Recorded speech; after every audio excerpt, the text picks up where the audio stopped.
internet down here. It looked like it was. We already checked. Oh.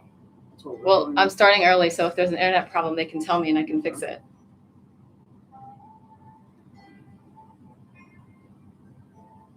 Let's see, is it working?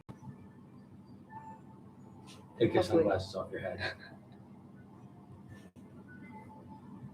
Firm on. Can everyone see? We're starting a little early to make sure there's no internet problems in this little room we're in here. What are you doing? So please tell us if there's an internet problem so I can fix it before 10. And Astone will be down shortly. He's just taking a really long time to get ready, as he does. Way too long.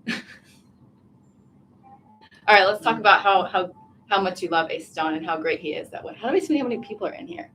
Why can't I see how many people are in the room? Why doesn't it show? There's no way to know. Oh, here it is. There's 30 people. Okay. All right, tell us how much you love Astone.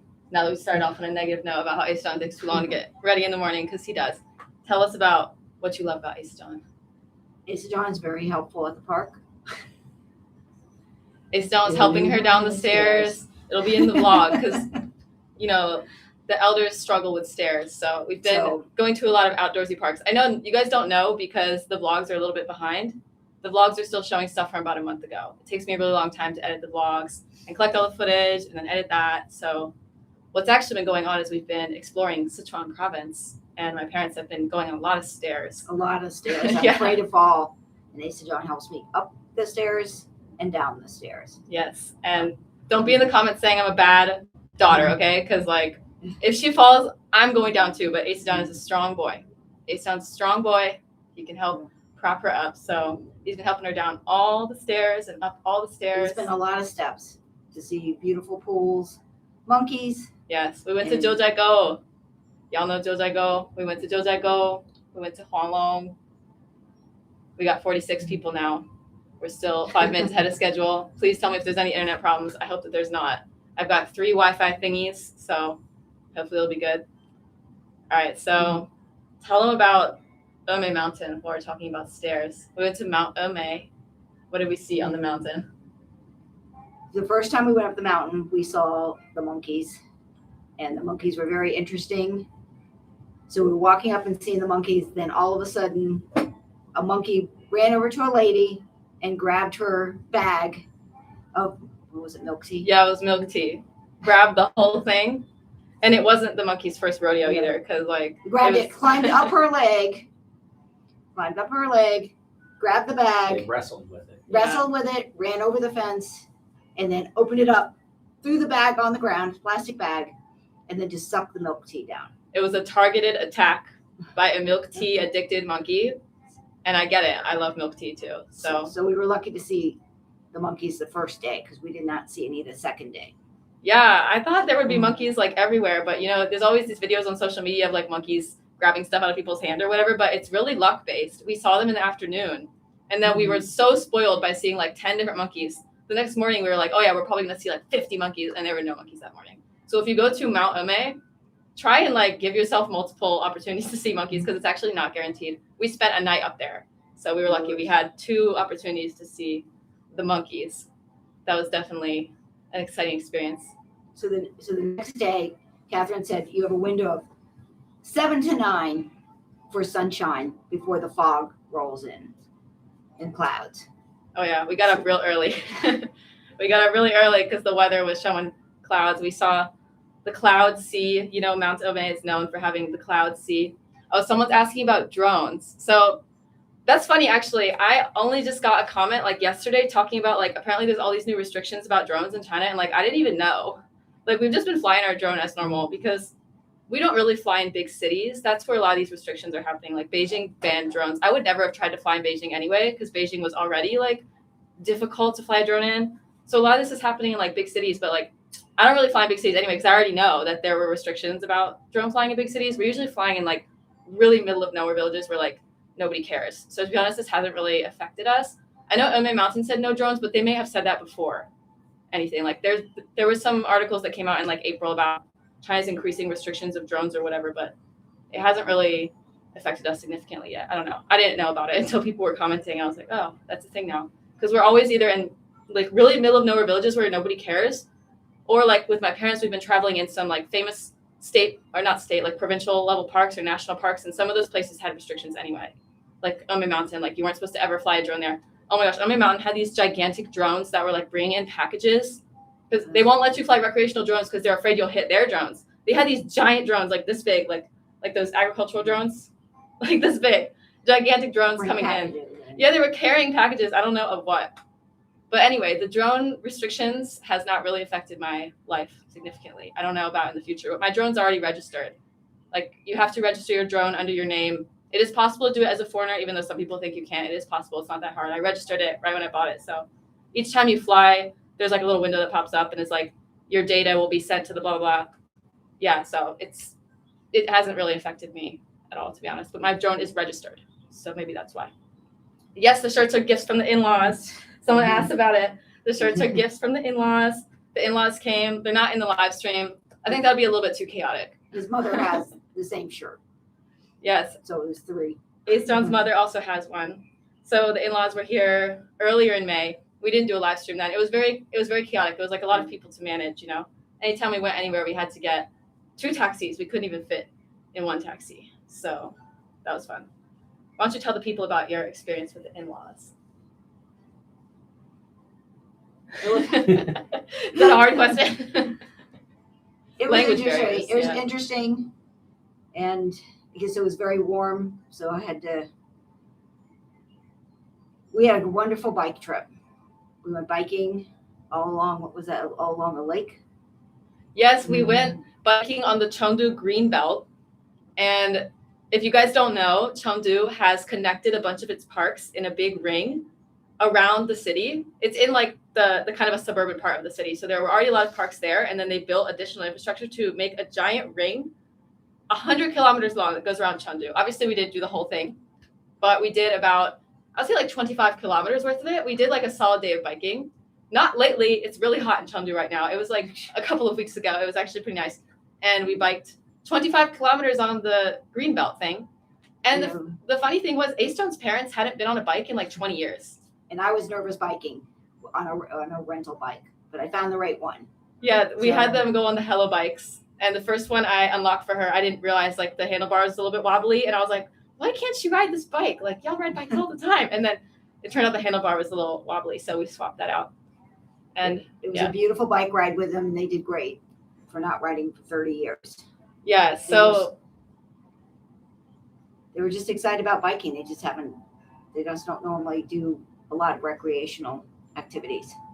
Yeah, so for me, Astone biking is like an everyday thing, and it's very common in like a lot of parts of China now that they have the public share bikes. So bikes are so easily accessible, everybody's biking. But Astone's parents live in a rural area, so to them, a bike is still like kind of an outdated form of transportation. So they get around using their little motor scooter thing, and the family recently got a car, which you might have seen in our vlog about Kashgar. But they hadn't been on a bike in 20 years because to them, a bike is not a recreational thing. It's a mode of transportation that's been replaced by other modes of transportation.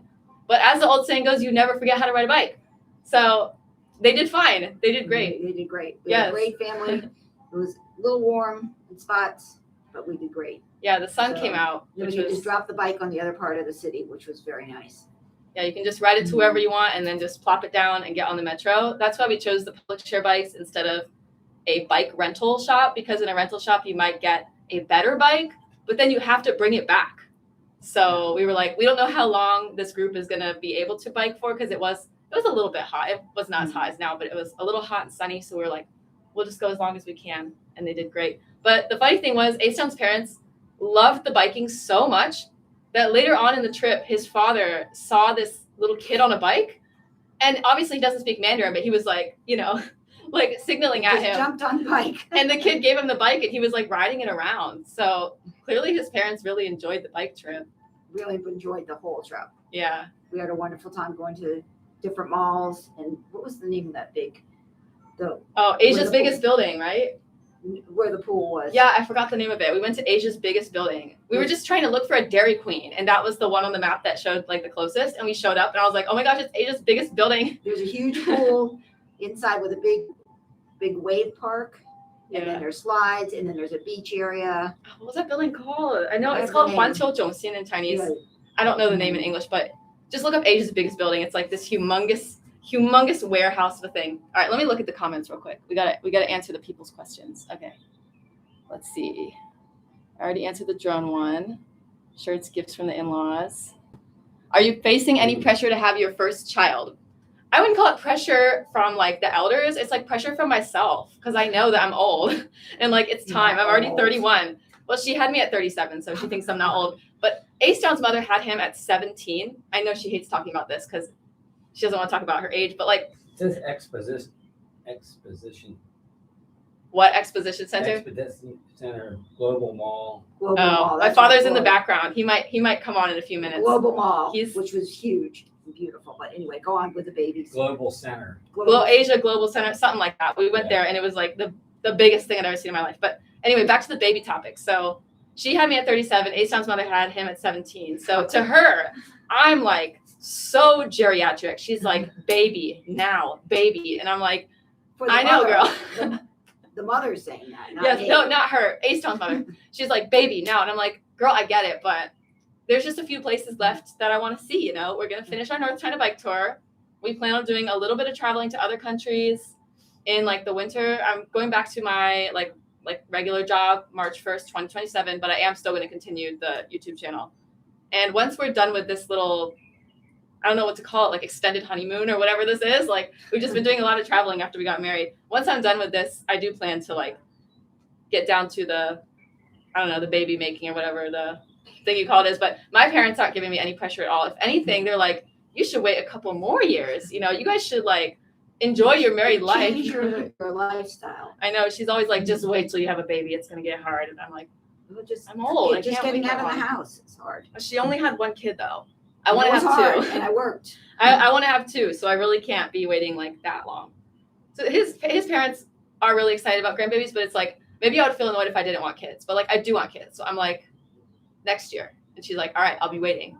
I'm just happy his parents are so enthusiastic though, because you know in Asian culture it's common for like the parents to help with like the grandbabies and stuff, and she's like even willing to come stay in Hangzhou, which is like a pretty big deal. She doesn't speak Mandarin. Like I can't stress that enough. She doesn't speak Mandarin. So like for her to live in like that village in Hangzhou is like super hard for her, but she's even like so excited about grandbaby. She's like, I'll come live with you guys. Not like the entire year. She's still got to do her farm stuff. They have a farm that they're running and things, but she'll be able to come sometimes. So I'm like, yeah, you know, I'm excited to have kids, but in a year or two. All right, what question are we on now? Where is your husband? Astone. Where is Astone? Astone. This is going to change the baby thing. Once Astone's the taking, baby comes, you can't take that much time in the morning. Astone's taking the longest shower known to humanity, y'all. Astone is just like the slowest to get ready in the morning ever. So like I don't know.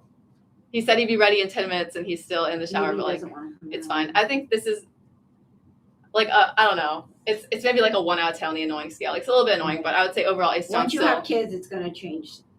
a quality husband. But yeah, he gets Yes. slow. He gets ready real slow in the morning. All right. Some people said love the matching shirts.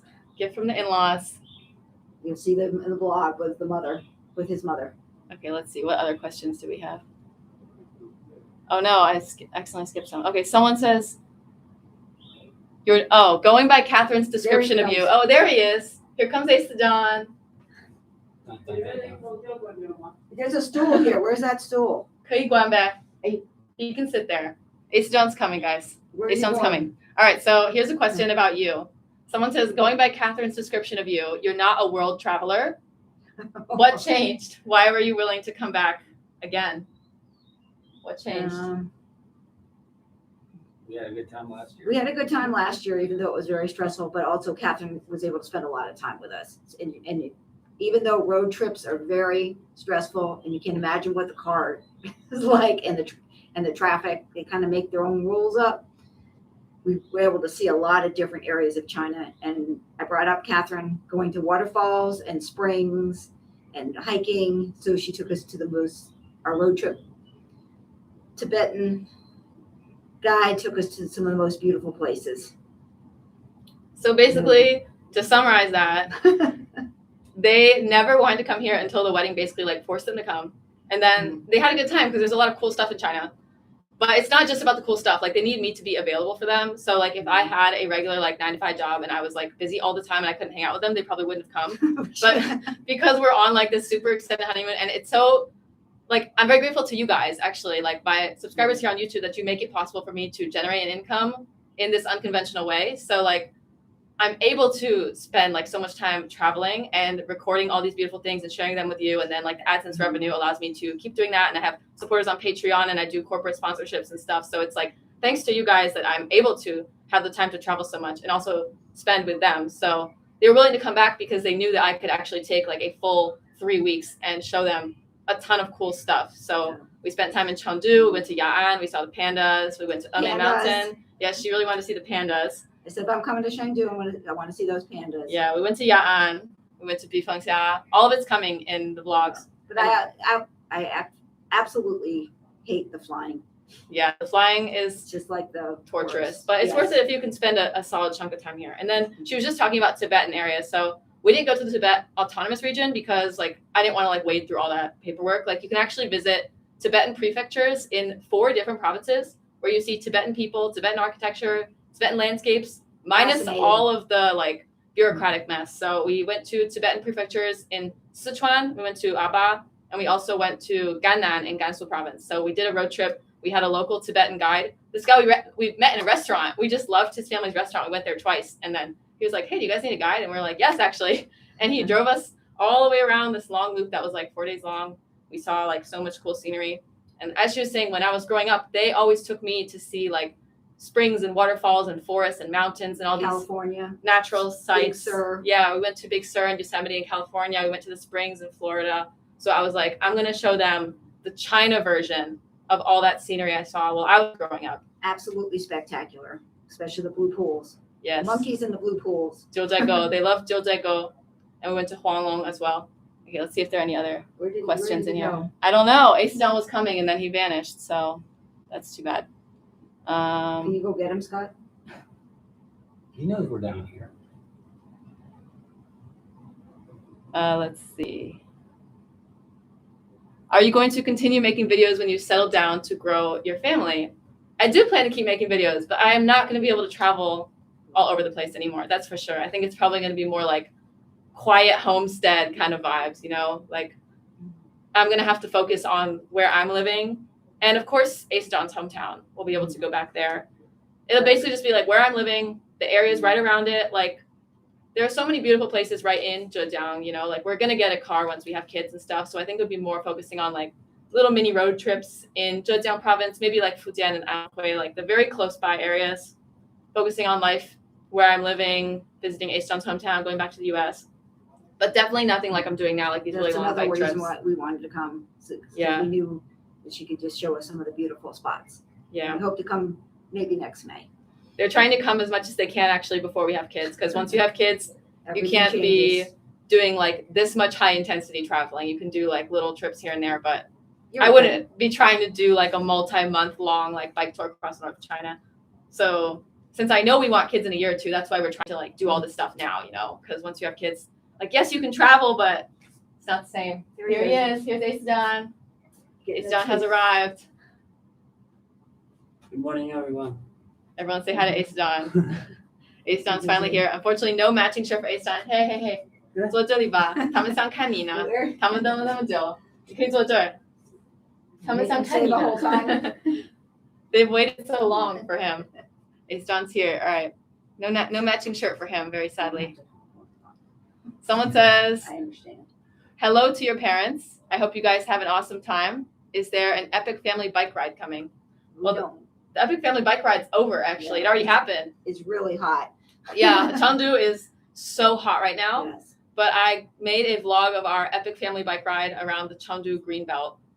That's the thing that goes around Chengdu. 100-kilometer long ring of parks and beautiful greenways. We did 25 kilometers of it with the in-laws, the whole gang. So the family bike ride has already happened, and it's going to be coming up in a vlog in like 2 or 3 weeks, I guess, something like that.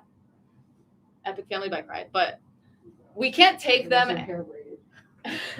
She's mad because Astone didn't get time to braid my hair this morning, so it's just this ugly ponytail. Sorry, everyone. I can't braid my own hair. I can only braid other people's hair. Braiding my own hair is too hard. Anyway, about the biking. So we can't take my parents on the kind of bike trips that Astone and I do because they can't handle dodging obstacles, like at all. Like they take one look at the traffic on the street and to them it's like terrifying. You know, it's like, you know that Frogger game where you like jump over the cars? That's what it feels like to them. It's like very chaotic and extreme. And I'm the one that's going to cause the accident, not the other people. So she's afraid she'll fall, and yeah, we can't take them on the bike trips that we go on. I mean, even though we don't bike in the city that much, we're in like rural areas, you're still like dealing with other vehicles on the road. So we just took them to the park and they had a good time. And there were lots of people out there pitching their little tents and barbecuing, and like there were people out that you could like see, you know, it wasn't a weekday. So like there were a lot of people out doing things, but the road was relatively free of obstacles. So that's the only bike tours I can take them on. But it was a lot of fun. Okay, what other comments do we have here? Good morning to your handsome husband. My mother says not to tell him he's handsome too much or it'll go to his head. 听懂了吗 Skin? 人家说你帅，向你帅气的老公说早安。Let's see. Sorry guys, I'm trying to catch up with the comments. Yes, we are in Chengdu. So if any of you are from Chengdu, hello, we are in Chengdu. Love Chengdu. Yes, Beautiful, and especially the pandas. We chose Chengdu because I love the pandas. the in-laws came for the first week of my parents' stay. So we wanted a place that was relatively easily accessible to them, like direct flights only, because they don't speak Mandarin. So it has to be a direct flight, easy, can't mess it up. So there weren't a whole lot of options like all the way on the far east side of the country, aside from Shanghai, which my parents have already been there, you know, and Astone and I were traveling in the northwest area anyway. So we were kind of between Xi'an, Lanzhou, or Chengdu. And Chengdu won because it's super green and lush. And Astone's parents have been... The city's beautiful, clean, safe. It's a beautiful city. Chengdu's a lovely city. And I wanted Astone's parents to see something totally different from anything they've ever seen. And they're from an area that's pretty dry. So I thought Lanzhou might not be like that exciting to them. Xi'an is cool, but like Chengdu is just the greenest one. The greenest, the lushest one. We took them to Ya'an and they were just like, whoa, like the mountains are just like dripping in vegetation, and we all went to see the pandas. Yeah, Ya'an was really beautiful. And there was a subway. Very nice. Yeah, we stayed in First this time for a bullet train for his parents. Oh yeah, they took a bullet train for the first time because there's no And bullet train in Kashgar. subway or not? Just a slow train. Yeah. First time on the metro, first time on a bullet train, first time on a bike in like 20 years. First time First time flying. first time on an airplane. They took an airplane for the first time for this trip. And it was a lot of firsts for them. And they loved it, though. It was their first time visiting the east side, or well, Chengdu's kind of central. Like, it was their first time leaving Xinjiang. Xinjiang is really big, and they're all the way on the furthest west side of Xinjiang. So, like, for them to get out of that area is already, like, a 2-hour flight. And then we got them all the way to Chengdu, which was maybe, like, a 3.5-hour flight. But 4-hour flight, yeah. And that's only getting them halfway across the country. So they still have not seen Hangzhou. We'll get to that eventually. All right, let's see. What other comments do we have here? Look forward to the upcoming vlogs, everyone. I'm going to get working on it. But actually, after my parents leave, my cousin is coming. So I haven't had much time to edit vlogs, which is why I wanted to do a live stream, because the vlogs are just taking forever. Someone says, is your husband religious? Neither of us are religious. So I think if either of us was religious, we probably would not be compatible, but we're not. So yeah, we just have like cultural differences. There's cultural differences. It's cultural differences everywhere. Yeah, but most of those are with his parents, I would say. Like me and him don't have a lot of cultural differences, but like my background versus his background has cultural differences. I can like feel the cultural differences when I'm interacting with his family, but with me and him, it's kind of like whatever, you know. Let's see. What other questions do we have here? Someone says there are a lot of foreigners in Chengdu. There are a lot of foreigners in Chengdu, way more than in Hangzhou. Way more. It's small and yes, big city centers, and there's people everywhere. Yes, Different this is from ever dressing totally different. What was that? They saw the cosplayers. They saw cosplayers out on the street. Like the girls that were wearing like those anime looking outfits, Okay. remember? So Chengdu has so many cosplayers, and my parents would keep looking at them on the street and being like, why are they dressed like that? It's like, it's just for fun. Like, just for fun, you know? They want to look cute when they're out and about, you know? So we'd see these girls walking around like looking- Alice in Wonderland. All Yeah, looking like something out of a cartoon or out of like an anime. So that was cool. Someone says, you should bring your husband's parents to travel with you. They did. They did travel with us. They traveled with they my can only parents. take so much time. Yeah, they Mhm. can't be gone for like forever because they have to feed the cow and like maintain the farm. They both came out this time to Chengdu. So the vlog's coming. They're just not in the live stream because that's too many people. That's too chaotic. They left about a week and a half ago. What's your parents' favorite place so far? Here, Yeah, in China, like this visit, I guess. Which one is your favorite? where was that blue pool?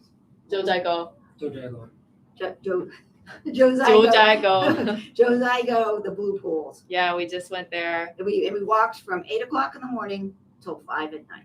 Yeah, we And milked with that some park buses. dry. And Yeah, it's Emei, about 12 miles Yeah. the whole day. Yeah, we Oh, walked nice. 12 miles through Zhoujiaigou.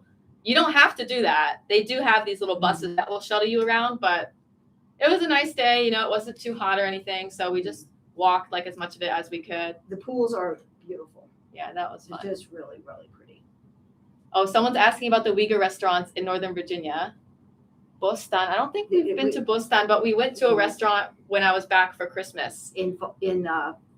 You went to one Was in that Ericans? We went to one in Fairfax. You went to one in Falls Church when you're coming back from DC. I think the one we went to was called Ericans Uyghur Cuisine. I'm pretty sure that was Yeah. the one. Yeah, that place has good noodles. Arkin. Yeah, It was good. Very The expensive. bread wasn't as good. everything's expensive in the U.S.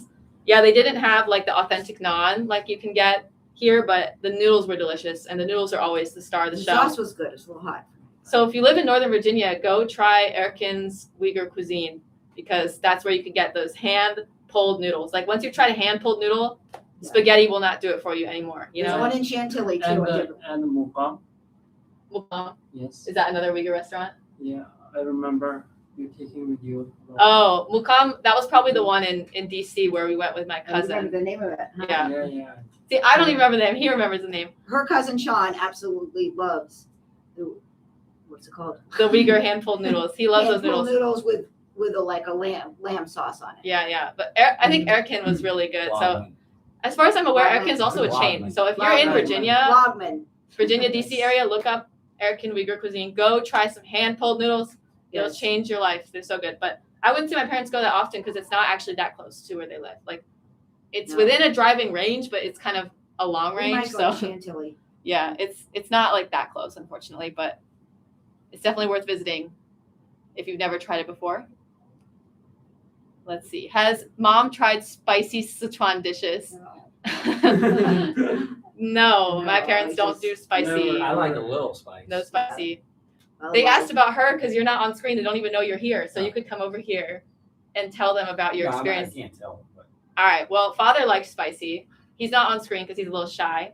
Mother does not do spicy at all. So I have taken Yeah. them to get hot pot.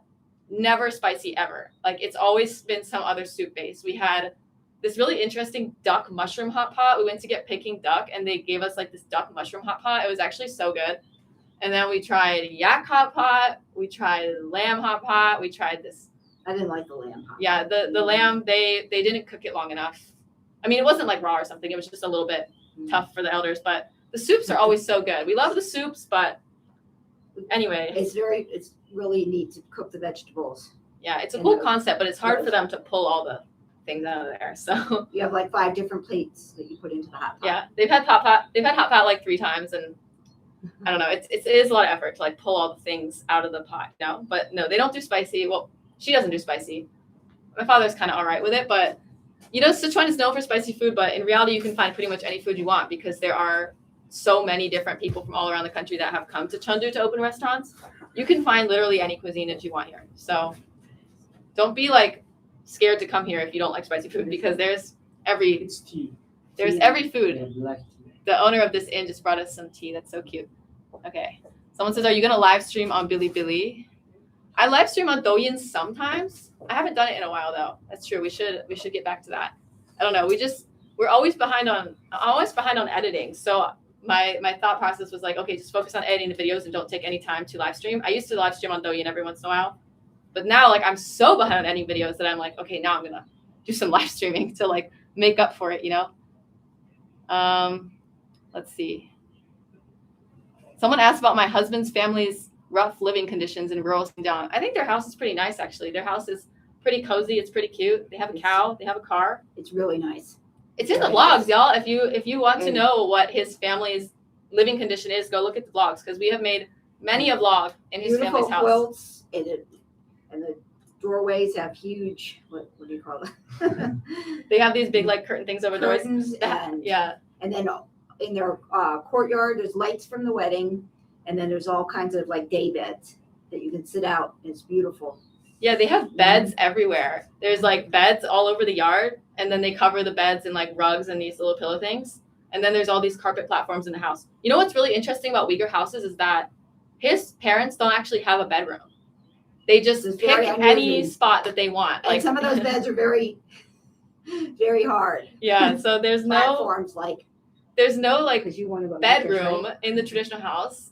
Well, Astone and I have a bedroom because like he's younger and he likes Well, they made the bedroom for you. yeah, he's younger and he likes like what would you call it? I can't call it a Western style bed because they have them in other parts of China too. Just like a bed, you know, like not a It's carpet good. platform, I like slept in it. It was comfortable. a bed with a mattress. So Astone and I have that in our like marital room or whatever. But his parents do not have a bedroom, which was like so hard for me to like wrap my head around the first time I saw his house. I was It's like, just a bunch of rooms. how do they not have their own bedroom? They just don't. There's a carpet platform here, and you can lay a mattress out. During the winter, you can like sleep by the stove. During the summer, you can lay on like the bed thing that's out in the yard. You can just stay out there because they're in a desert, so there's not bugs. I know y'all are probably thinking That's about right. the bugs. We would never do that in Hangzhou. We'd get eaten alive. But you can do it in Xinjiang because there's not that many bugs. It's a desert, so they don't have their own bedroom. They just like pick whatever spot they want. But anyway, if you're curious what his family's house looks like, we have made many videos about that. We were very comfortable there. Let's see. Are you guys trying again for the US visa? Not for now, because I heard a few stories that made me so discouraged. Like other people in a similar situation to us. Like the husband or wife is American and lives and works in China. The spouse is Chinese, wants to get the visa just to visit. And then the embassy is like, you're not going to actually visit. You're going to love the US so much that you're never going to want to leave and you're going to stay there illegally. Reject. Like we just heard like so many stories from people who I would say are like even more qualified than us. Like people who own property, have higher paying jobs, have kids. Even these people are getting rejected. I heard the worst story ever just a few days ago. It was this guy who already had a US visa. The Chinese guy had a US visa already, 10-year visa. And then his passport expired. He got a new passport and someone somewhere screwed something up. His visa got eaten by the void. And you'd think you could just go and reapply for a visa because you already had one. But then the embassy was just like, oh, yeah, no, sorry, like reject. And he's married to an American, right? Yes, he has an American wife and a child. And he was like, how did I get rejected? Bro, I already had a visa. I've been to the US. I don't want to live there. So he went back again. He was like, this has to have been a fluke. He went back again. And then they still rejected him.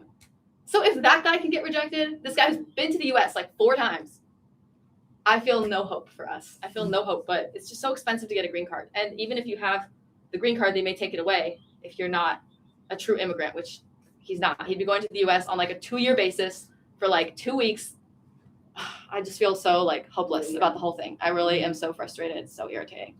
And the green card is so expensive to get too. So like we don't want to just like do it for kicks so he can visit one time. And they charge every time you apply. Yes, every time they apply for the visa. Let's see. What else do we have here in the comment sections? Oh, someone asked if you're planning for Astone to visit Virginia or the US in the future. You got to catch up on my visa rejection vlog. Like, if I go back to the US without Astone, it's never because I don't want to bring him. It's only because the US won't let him come. Like, there's no other reason why I would not bring him. I would love to take him to see where I grew up because He's always welcome. yeah, he is always welcome. They even wrote an invitation letter for him. They wrote a letter for Spent a him. lot of time on it. Yes, they took so much time to write this lovely invitation letter for him. We're inviting our son-in-law to come spend Christmas with us, blah, blah, blah, blah. And the people at the window didn't even look at it. They say you should bring an invitation letter. They wrote one. They signed it, everything, and they didn't even look at it. So I'm mad. So yeah, frustrating. I'm bitter about that entire thing. So I spent Christmas without him because, like, I'm not going to, like, not go back. I mean, I've got to spend time with my family, of course. So, like, he was in Kashgar. He was finishing his driver's license, actually. He was getting his driver's he license. made good use of the time. Yeah, he made finished good his use. driver's license, and I went to the U.S. to spend Christmas with my parents, who I had not spent Christmas with in how many years? Like 8 or something. Yeah. Yes. Let's see, what other comments do we have? I noticed Aeson's parents' home doesn't have a TV. They do have a TV. People, they do have a TV, but we don't spend much time watching TV. That's probably why. We have 3 TVs and we don't. Oh yeah, my parents have hella TVs. Aeson's parents do have a TV, but the reason why it doesn't show up in the vlogs is because we don't spend much time watching TV. We're usually like sitting there chatting or whatever. Also, people like to watch things on their phones nowadays. So Aeson's mother would rather watch AI slop on her phone than watch TV. So they do have one. It's just like, I feel like the entertainment available on TV can't compare to what you can find on like social media and streaming platforms nowadays. So like they can find more things they're interested in watching on their phone. And we spend the time like chatting in the evenings and stuff. We're like hanging out, So let's see. Are you getting a Chinese green card? Somebody asked. No. Aeston and I have to be married 5 years for me to be eligible for the green card. So counting the time down, I guess. I don't know. I could maybe apply for it through like other means as well, but that's like Is that too for hard. the USA thing? no. No, okay. It's not Chinese citizenship. It's just No. like it means you don't have to apply for a visa anymore. So it would be nice. Oh, But okay. he and I have to be married for 5 years. So And can you work? yeah, well, you can do like anything once you have the green card. It's the same as like a US green card, I guess. Like once you have it, you don't need to be applying for a visa. So now like I can get a visa through like several different means, but like through marriage or through work or through like tourism or whatever. But once you have a green card, then that becomes irrelevant. Like you just have it. You can be traveling here. You can be a stay-at-home mom. You can work. You can do all that stuff. But I'm not eligible yet. Someone says your clothes are so beautiful, like snowflake beef. Oh my gosh, that's so funny. Snowflake beef? Like that hot pot beef, Oh. like the thin sliced beef with like the fat marbled in it. That's the comment of the day. That's so funny. 听懂了吗？Stan？他说我们的衣服像那个火锅牛肉一样。 You get lost in this in China. Yeah, that's so funny. Okay. This is from my hometown. Yes. Yes. Something John. Gift from the in-laws. Yeah, she told them that. Someone says, Catherine, will you continue your environmental work? I do plan on going back to Green Zhejiang March 1st, 2027. So we took time off after our wedding to travel and explore, spend quality time with the parents. I went back to the US for Christmas. They're here now. I'm going to go back and see them again in October. Like just spend as much time as I can with them before I'm like back to work and like getting ready to start a family and having all this other stuff going on. And we've been doing our bike tour. We want to do some traveling in like some of the Stan countries. So we got some things on our list, but March 2027, I am going back to my job, but I'm going to continue the YouTube as well. Like the YouTube channel will not die, everyone. I might just be slow to update, but that happens anyway. That happens when we're traveling. That happens all the time. I'm just slow, but the channel will resume. I do love my job at Green Zhejiang. I just left for this period of time because there were places in China I wanted to see that were so far away from Hangzhou that it wasn't realistic to be like working and traveling. Like it just would have been too much back and forth. We wanted to do this really long bike tour. And Green Zhejiang was very supportive of this bike tour because the founder of our organization, he also loves biking. When he was in college, he did a 2,000 kilometer bike tour around Zhejiang. So like, he gets it. I was like, hey, I want to do this thing, but I promise I'll come back. And he was like, cool, like, go do your thing. Like, they know, like, I'll come back. I love Green Zhejiang. I really do love working there, but I had things I wanted to see. Let's see, what else we got? It's down to visit Canada. It's light USA. Do a family meetup in a similar culture. But the Canada visa is impossible to get too, guys.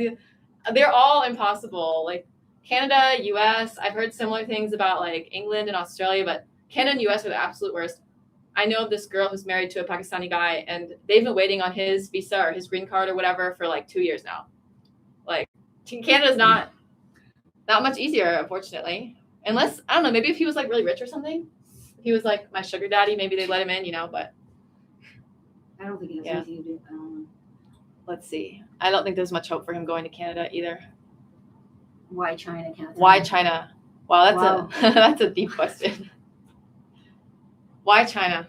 Why China? Because I wanted to challenge myself by living in a different culture and a different language, different environment. And I started learning Chinese in college. And then I learned it to pretty much being fluent in it. And then I was like, oh yeah, you're supposed to go to the country and see if you like it before you like put in all this effort. I just kind of did the whole thing backwards. Like I learned Chinese because I thought the language was really fascinating. And then I was like, oh yeah, I should go to China and check it out, right? And then I went and I was like, oh yeah, this place is cool, because I'm in the environmental field. So I wanted a country that has a lot of environmental challenges that they're dealing with, So ideally, like a developing country, because for example, a developed country, it's easy for them to just like move industries to like other countries or something like the U.S. often does. Like I wanted to find a developing country that's like dealing with the challenges that come with having a lot of like heavy industries and a lot of, you know, like a big population, for example. And then I also wanted a country that wasn't too underdeveloped, because if it's too underdeveloped, the government doesn't care about environmental stuff. So I feel like China was a good balance. They have a lot of challenges, but the government also cares and has the resources to actually like support environmental efforts. So then I was like, yeah. They clean the rivers up constantly. They clean the cities up. Oh, people love to just get out and sweep and clean. They're looking for the trash. They, especially in the cities, there's just no trash around because they like to be out. So they're out there sweeping and talking. Yeah, things have improved a lot environmentally in China just in the years that I've been here. Like when I first visited China in 2016, 2017, there was a lot more problems with like sewage just being like openly dumped into rivers and stuff like that. Like just in the years I've been here, there's been a lot of changes. And then if you bring it back further, like 20 or 30 years, the changes are pretty wild. But unfortunately, I never like witnessed that. But I hear stories from my boss at Green Zhejiang. I hear stories from other people. I see old photos and it's like, yeah, there has been a lot of positive change. Of course, there are still challenges. There's still things to work on. So that's why I'm going back to my job in March of next year. So someone says you don't want to come to the US right now or for the next 5 years. Everything is too expensive, they say. It's way too expensive. It is expensive, but that's why we can travel. We can travel to hotels fairly cheap here, and food is very reasonable. Yeah, so they've been surprised by like what's the word I'm looking for? Like you get such high quality here for like not too much price. So like we're able to stay at like pretty nice hotels and get like private drivers and guides and stuff. The hotels have been really nice. And the food's not that Without expensive. maize and yeah. And it's off season, so it's not tons of people. Yes, we've been hitting all these spots on the water? off season, which definitely helps. Yeah, you can have some water. And the owner brought us tea if you're interested. But they like to drink hot tea here when it's hot outside. I think it's to like it like helps you sweat or whatever, but we don't need to sweat anymore. Don't choke, please. I'm not gonna get some tea. Someone says, is Ace John, fix it for her. Is Ace John interested in traveling to other countries beside? I'm fine. US. I'll just drink this. I don't know what you're supposed to 要 do. 问你换哪些？他说你对美国之外的哪些国家感兴趣？ Ace John's getting some tea. The owner of the inn prepared us some tea. Sorry. 你回答还是我替你回答？ 你听我回答呗。 He says I can answer it for him. So Okay. he does really want to go to the US, but the US won't give us a dang visa. So as I said a few minutes ago, we are planning on visiting some of the Stan countries, like some of West China's neighbors later this year. So we're doing our bike tour from east to west in the northern part of China, and then we're going to keep heading west until we're near like some Stan countries. You want to go to Kazakhstan. He really wants to see Uzbekistan because that's culturally the closest like ethnic group to Uyghurs that exists in like another country. They have pretty much the same language. It's like 90-something% mutually intelligible. They have very similar food, very similar culture. I guess it would feel to him kind of like how it would feel to visit like Britain to me or something like that. Like it's Well, like very similar. I thought Mongolia was like that.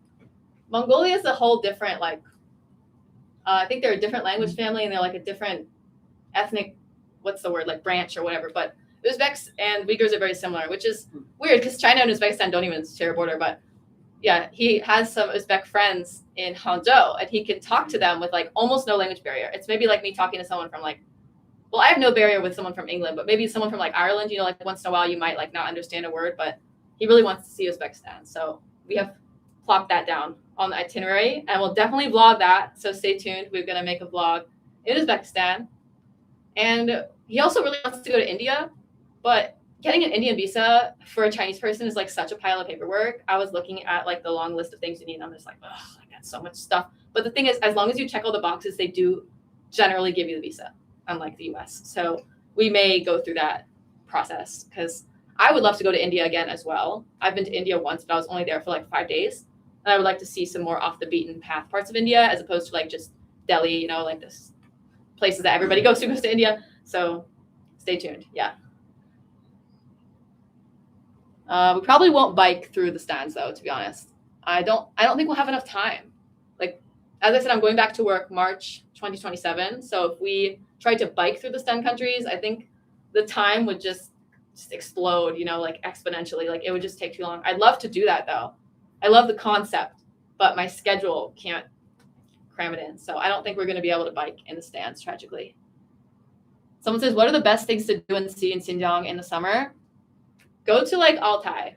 Although I haven't been there in the summer. I've only been there in the winter. The snow was amazing, but go to North Xinjiang, where the grasslands are. This is very, very hot. Yeah. Kashgar. Kashgar is actually pretty hot in the summer. So North Xinjiang is where all the good scenery is at in the summer. But it's not on my vlog, though. I have not actually been to any of those places in the summer. I did Altai in the winter, and it was amazing. Let's see. What else we got here? More people asking about religion. Asa and I are not religious. If we were religious, we would be incompatible, I think. I think that would be very hard. But neither of us are, so it's just cultural differences. There's no like religious aspect to it. And someone asked about Ace John's sisters. We do want to take them to see more parts of China, but his younger sister's in school and his older sister is back to work now. So she was in between jobs at that time, but she's back to work now. So I don't know if I'll be able to take them anywhere else like anytime soon, but I really want them to see Hangzhou. I want them to see more of like this part of China because they have never left Xinjiang, Ace John's sisters. The farthest they've been to is Altai with us to see the snow. They've never actually seen the rest of China. And at the time, And Tashkent. yeah, Tashkent is also Xinjiang though. Ace John's sisters have never left Xinjiang. Xinjiang is just too big. Okay. Like look at a map and see how big Xinjiang is. Yeah. It's crazy. And the trains, there are trains there, but there's no bullet train to Kashgar because it's like this one little dot in this vast desert. There's not enough stuff to connect. It's not really worth like the infrastructure input for a bullet train because it's just this one little dot all alone, you know? So they have a slow train and there's planes. And I wanted to take them to Guangdong with us to celebrate Chinese New Year. They wanted to come with us. And his dad's mother was like, oh, that's too far for them, you know? Oh, what if something happens? And I was just like, okay, fine, like whatever. You know, can't argue with mom. You know, she's protective of her daughter and like, fine, you know, but maybe someday, you know, maybe someday we can take them. But at the time, his mother was just like, oh, that's so far, you know, because his parents hadn't been out of Xinjiang either at that time. So to them, it's just like, oh my gosh, that's like a million miles away. And now that they've been to Chengdu, they'd probably be okay with us taking their daughters out. But at the time, they were like, oh my gosh, you know, that's too much. Let's see. Someone's asked if we have a plan to travel to Northeast Hunan. This bike tour is only North China, but maybe sometime in the future. Because North China is just like been underrepresented on my channel all these years. Like I'd never really seen much of it, which is why I wanted to focus on it for this bike tour. But in future years, when we'll have kids and stuff and we'll have to stay near Zhejiang, that's when I think we'd explore more of the areas right near Hangzhou. Let's see. What other comments do we have? How has the English and Uyghur learning journey been for you and Asa John? 人家问你学英语的经历，要不要说说？ No, I have no idea. He does well with English, His English is pretty good. as long as he's not in a huge group. Yeah, he can speak one-on-one with my parents, but if it's a group conversation, he just gets kind of like overwhelmed. And I think that's the same status of me with Uyghur as well. Like I can talk to his parents like one-on-one, but as soon as it's like a whole group of people going like blah, blah, blah, blah, I'm talking a million miles an hour, I just get lost and like zone out.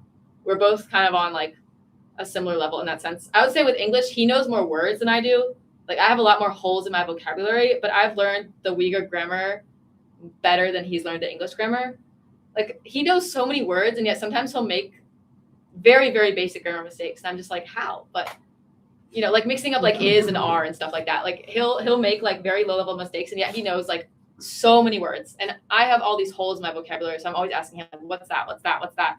But I learned the grammar more consistently. So like that's the difference between us, I guess. I definitely need to work on my vocabulary. I'm missing like so many words. Okay. Someone says, is it true that Xinjiang has the best fruit? 听懂了吗? Watermelon, I guess grape. grapes too. Yeah. Grapes, watermelon. Yes. 他说他听说新疆是全国最美味的水果，是 Yes. 真的吗? Yeah. Yes, Xinjiang has the best fruit, he Well, says. with a cherry. What do you Cherry. think?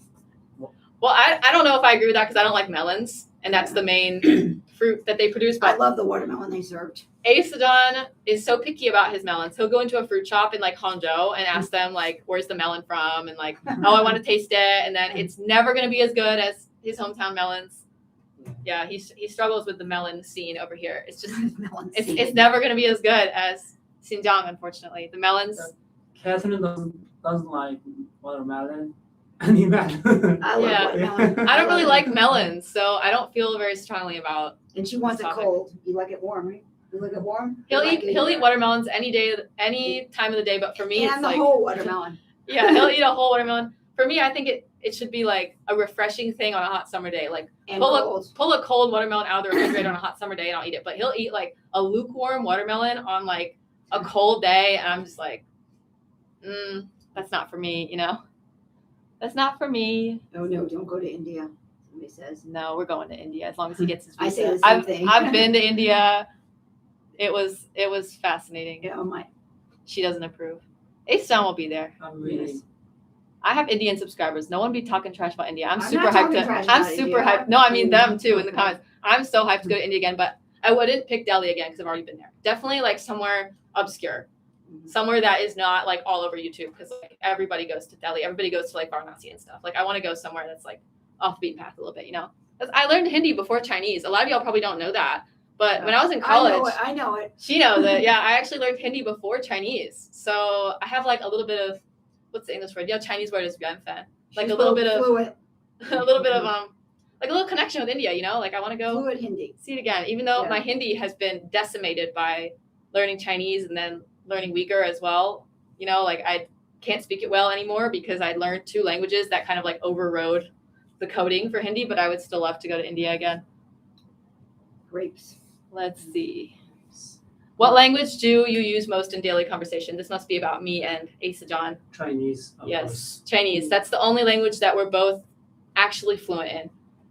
We do speak Uyghur sometimes for fun, but if we actually have like an important conversation that needs to be had, my Uyghur is not going to cut it and his English isn't going to cut it either. So we are a Mandarin speaking household, but I am trying to improve my Uyghur because I know once we have kids, I'm going to be teaching the kid English and he's going to be teaching the kid Uyghur. So we both need to be better at the other's language.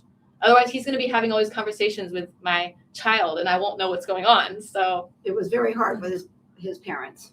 yeah, the language Yeah, barrier is yeah. rough. Oh, and when his parents were visiting, we had a double language barrier because his parents don't speak Mandarin or English. My parents don't speak Uyghur or Mandarin.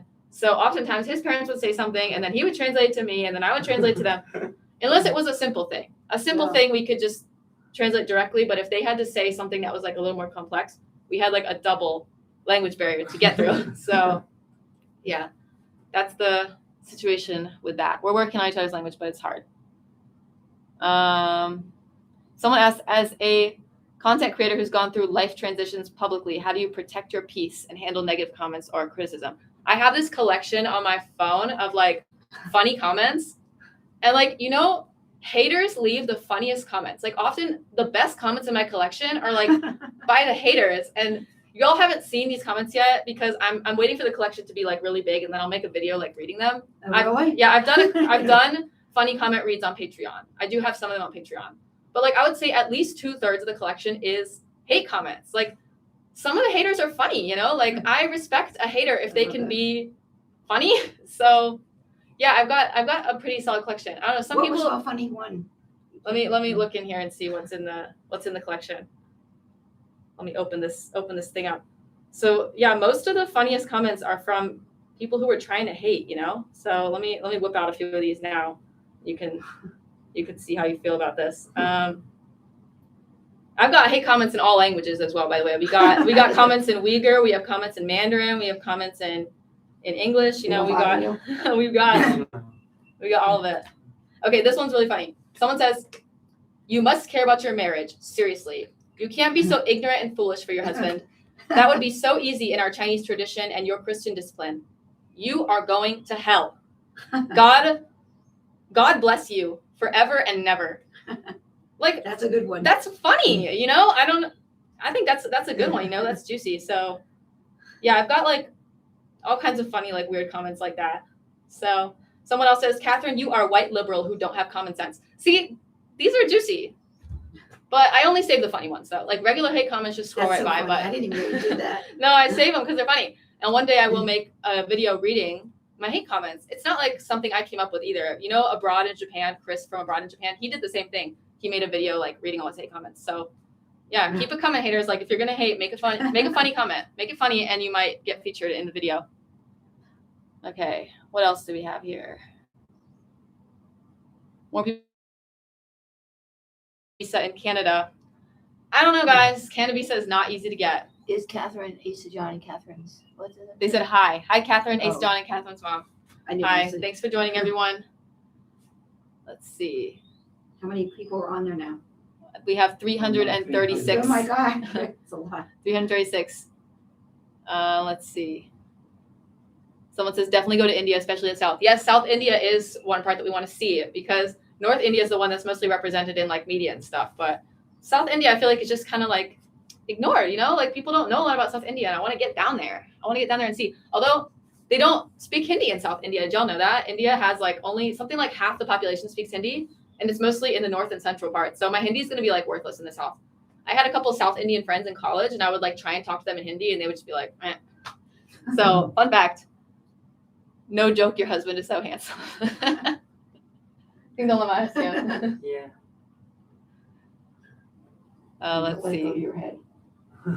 Yeah, she says, stop calling Astone handsome or he's going to get full of himself. I'm so happy to see both your parents are with you in China again, especially after we know they don't like to fly. That's I right. don't know. They don't. We're already dreading going back. Yeah. They don't like to fly, but I think this is the best time for them to come because I'm like available to show them around all the time. Like once we've got regular job and kids and stuff, like I'm not gonna be able to spend like this much time with them. So it would have been a real tragedy for them to not come at this time. Wait till you see the monkey video. Oh yeah, the monkey snatching a milk tea out of a girl's hand. That's coming. It's coming up. We went to Emei Mountain. We saw the cloud sea that Emei Mountain is famous for. We rode the cable car through the cloud So sea. you have to tell them about the cable car. The cable car in Emei Mountain was like scary. It was like But I didn't even know it was on a cable car. You kind of just went into this big glass spaceship. it was like It as was big as this 60. room. I think it could fit like 60 people in it. Yeah, it was like this big. And we're traveling during the off season. And also we stayed at night at Emei Mountain. So we were actually able to get on the thing before all the busloads of people came I up. didn't even know I was on it. Yeah, she thought we were just like in a room or something. Because it was so big. It was like this big. And it has a glass. We were able to stand right in the glass as it shot up the Yeah, so mountain. we were there on a weekday before the crowds came. So there were only like 10 people in this cable car that was like this big. And it moves so fast. It really feels like you're in a spaceship. And it's so high up too. Like you look down at the ground, it's like, whoa, like that thing was crazy. Like if you get a chance, go to Emei Mountain and take the big cable car. They have the little cable cars. That's right, they have the little They one. have the little ones, but take the big one because it's crazy. Just don't go when it's busy Yeah. because you'll be in there with 60 people. Try and spend a night up there because we went up to the peak of the mountain and we walked around. It was so quiet. There was like nobody there. But then when we were going back down, that's when the busloads of tourists had started to arrive. And that's And- when the fog started rolling in on them. Yeah, they packed that little car thing like so full. It was like a sardine can. So, So there was a Yeah. temple up there. What was the name of that? What was the well, the name of the top in general is called Jinding, which So means gold. when you Gold went top. up to that, you could see the sun behind it. It was absolutely beautiful. Yeah, Emei Mountain was beautiful. We were lucky. We got a blue sky day. It was Then the mist clouds came in, sea. cloud Yeah, sea, and then the fog kind of rolled in. yeah. But That you had to place was get cool. up and move by 6:30. Yeah. We moved fast. We walked almost all the way up. I guess we took another. Yeah, we did some walking. We did Mm. some cable carring. Challenge Asa John to not eat his hand-pulled noodles for at least a week. He's been through that. When we were He's done biking through that. Halon Down, Yeah. we were having the same dish on repeat every day because we couldn't find like the food that he's accustomed to. He doesn't eat pork. Because he doesn't eat pork, that means I don't eat pork. So no pork. And if you know anything about Northeast China, there's pork in everything. Everything has pork in it. I didn't know that. And also the food servings in the restaurants are like this big. So you can Oh, only God. order one dish for two people. So what Oh, is God. one dish that will actually like be a fulfilling meal? We were just getting descent over and over again, which is green pepper, eggplant, and potato. We were just eating that on repeat like every day because the portions were this big. So how can you order like, for example, one single vegetable and just call that a meal? Yeah, so he's been through it. He knows what it's like to And last week we didn't really have any. Yeah. food. live the struggle without his pulled noodles. Yeah, last week we were in the Aba Tibetan prefecture of Sichuan, and I don't think we had noodles for a while either. He's all right. He's all right. But when he first came here, it was harder for him to adjust. I think he does really well. Yeah, his parents wanted those noodles every single day. I would be asking them, if you guys just came in the stream, Astone's parents also visited us. So they're gone now, but they were here for about a week. And I would ask them, like, what do you guys want to eat? And we're in Chengdu, and there's like a million different foods you can try. And they would be like, Lakman, which means hand-pulled noodles. And I was like, guys, come on. You eat that every day. We did got to try that the something last else. day. We ended up going the last day. That's all they ever 45 minutes wanted. through the city. That's all they ever wanted. They did love the Peking duck, though. I remember if there was they one do. thing that like they seemed like they really loved more than anything, it was probably the Peking duck. And yeah, on the last day, I asked them, I was like, it's your very last day. What do you guys want? Lakman. I was like, oh, okay, fine. And then Well, they want to take us. well, too. they gave a reasonable excuse. They were like, let's take your parents out for Lakman. Like they gave a good excuse. They were like, let's take your parents to Lakman I'll so they drink a can little bit and see if I- feel like they went to Xinjiang. So we were looking around. There was nowhere good in the vicinity. Good luck, man. We ended up taking this taxi like a half hour to get to a place that we knew would not disappoint. And my parents had some Uyghur noodles. But yeah, Asa John's, Did you want some? sure. Oh my gosh, that cup is so tiny. Look at this teeny teacup. Isn't this cute?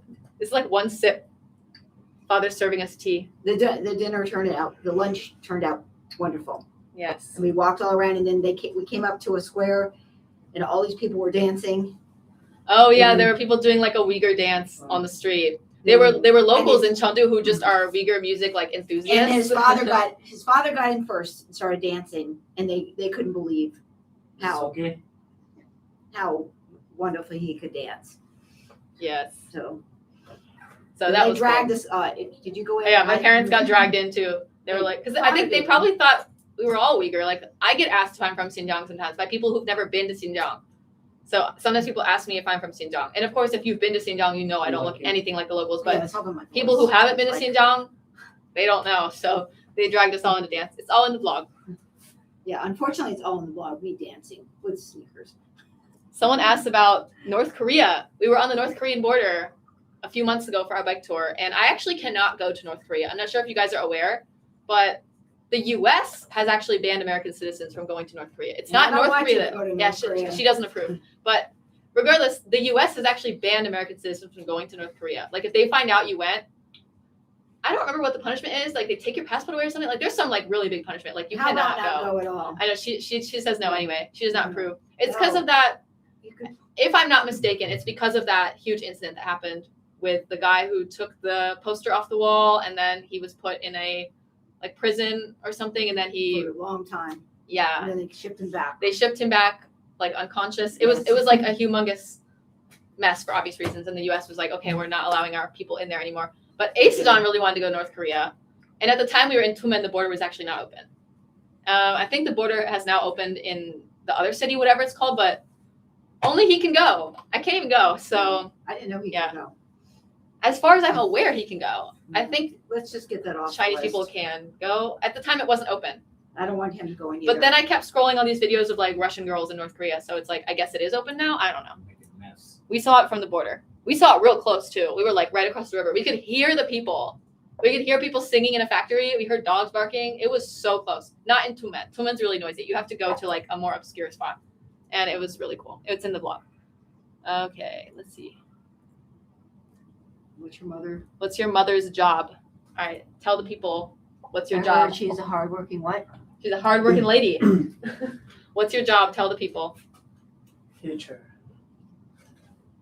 I mean, I substitute teach. She's now. I've retired. worked She's 27 retired. years of working with children. Yeah. And now I work with elementary school children subbing. She was Keep busy. Yeah, she was working at Yeah. a daycare for however many years, like 30 years or something, and then I worked at an after school That is- program. yeah, and then So retired. Then did preschool for a while and then worked after school. Then retired and then found out I needed to stay busy. Yeah, found out So- retired life's boring, and So then I went can back to go in- work. I think it's I like subbing. normal. Because I just go in and Yeah. What? It's not like have a normal. boss, This just be with the kids. Switch to a So new I batch teach every them. day. It's too much. We're gonna teach them all about pandas when I get back. She likes to show the kids in her classes my videos, like the video of mine, She loves Astone's seeing the wedding, for wedding video, example. yes. Yeah, so she will show the kids in her class videos that I made to like teach them about China and about Especially life in about China. like Chinese New Year's. Yeah, China. they love all the Chinese New Year videos because there's so many cool customs and traditions that you can't see here. I mean, I think people here are aware of like lion dances and stuff, But like the videos we made in Guangdong, for example, there were all these really cool creatures that are like practically endemic to like these random cities in Guangdong. Like you don't see them anywhere outside of there. Like the lantern lions and some of these other like Shilin looking things. Like there were all these creatures that you don't see in other parts of China. So the kids love to see that. It's like a unique wildlife I'll go back expedition. and show them the pandas and show them the monkey. They'll love the monkey. She's waiting for my Mountain Emei video and my panda video so she can show them in the class and educate the children about life in other parts of the world. Let me just say something about pandas. The pandas are protected like a president. There is a guard at each place where the pandas are. You can't make any noises or if you like whistle at the panda gets attention, they'll be like, "Hey, stop it!" Standing at each area. Yeah, there's a monitor. There's a whole bunch of different panda areas, and there's a guard right there. It was cool because we were there right after a big holiday on a weekday, so it was like the lowest possible crowd that you could have in this kind of place. So we were like the day after a major holiday, so there was like nobody there, and we're just walking around like getting the whole like panda enclosure to ourselves, like super close viewing of all the pandas. We were in there early in the morning, which is the best time because they're active and they're not napping. So we saw pandas. Yeah, that's right. We saw baby pandas climbing trees. We saw them eating. We saw them like, there was this one panda that was like pacing around, like guarding his wife or something. I don't know. I saw like pandas scratching their butt and stuff. Like it was really cool. I'll have to take that out of the video. Yeah. She She can't have butts in the video where the kids go crazy. No butts allowed in the video. So we did all that walking around that park. What was the name of that park? Pifengxia. All the way around that park, and then we went down and went across a beautiful bridge, and then we came to a glass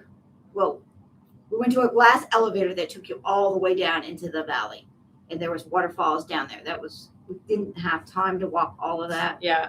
But it was another spot that we wanted to walk. I really didn't want to walk down because I knew we'd have to come back. So we walked all the way down these steps, and then there was a glass walkway. Yeah. Glass walkway for quite a bit. You walk all the way along the glass, and you can see the valley beneath it. So that his mother was a little nervous. Your mom was a little nervous. Yeah. It's glass underneath your feet, and you can see like down to the bottom of the canyon. If you guys want to see pandas, I highly recommend Bifengxia. Not sponsored at all. Like the Ya'an panda experience is amazing because you're so deep in this lush mountain that it's like you're in nature with the pandas. Like there's these huge trees towering over you, and then like once you finish seeing the pandas, you can spend your afternoon like walking around in the valley. There are these beautiful waterfalls, and like you can walk down into the valley if you want, but if you're traveling with like elders, there is an elevator. You can take the elevator, and I know some people will be kind of like judgy about parks in China, like having escalators and elevators and all these cable cars and all these things. Like elevator was so incredible to go down in. Sometimes I see comments online like, "Oh, that's cheating" or whatever, but I don't think you should gatekeep nature from people who maybe like struggle with mobility. Like my parents cannot like forge their way down to the valley, you know, like they can't like get down in there, but they went on the elevator and they went to the bottom and they got to see the entire thing. And we would have walked the whole way, but it was the end of the day. I don't know if you would have walked that. Just see how deep that thing was. If you walk in there, you got to walk out that entire valley.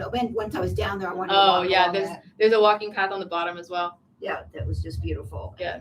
Bifengxia is really cool. If you want to see the pandas, I really recommend going the little extra step away from Chengdu. Go to Ya'an. That is so cool. There were 2 buses to go in and see the other animals, which were lions and tigers. Oh, and yeah. If you wanted to, we did not do that. You can take the feeding bus where you can have meat sticks and stick it in the lion. So when we drove by, the lions were kind of jumping for the bus, but that's separate bus. They're used to being fed, so the tigers were like fighting as our bus was coming towards them. They were like in this fight, like I want the prime spot for the meat, but like we weren't on a feeding bus. We were just on a regular bus. But yeah, the animals are used to being fed. So go from the bus. look at the videos of them feeding. It's interesting. Yeah. I have. Let's see. What else we got here? Someone's asking about our bike trip in Gansu. So we finished the section from Xi'an to Lanzhou, and we're taking some time off to hang out with my parents. And then my cousin is coming next week, and we're going to bike together from Lanzhou to Xining.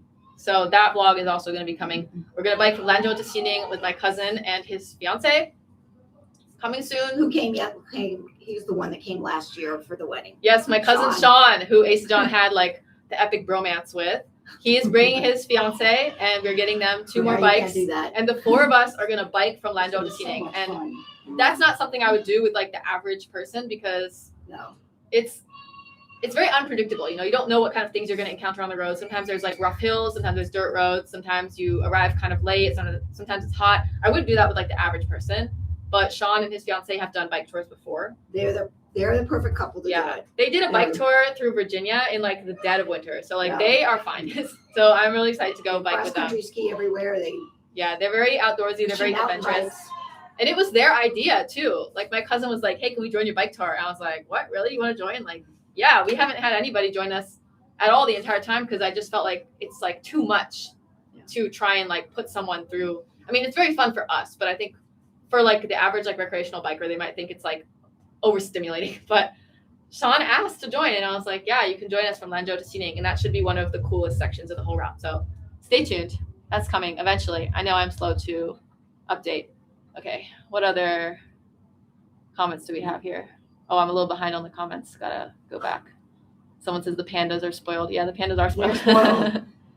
The pandas are spoiled. They can just lay there and be in. The bamboo is brought to them, and Yeah, they're very spoiled. let's see. Hey, no politics. Yeah, because there were some people talking crap about India in the comments. No talking trash about India or any Right. country, please. Like, we don't do that Yeah. here.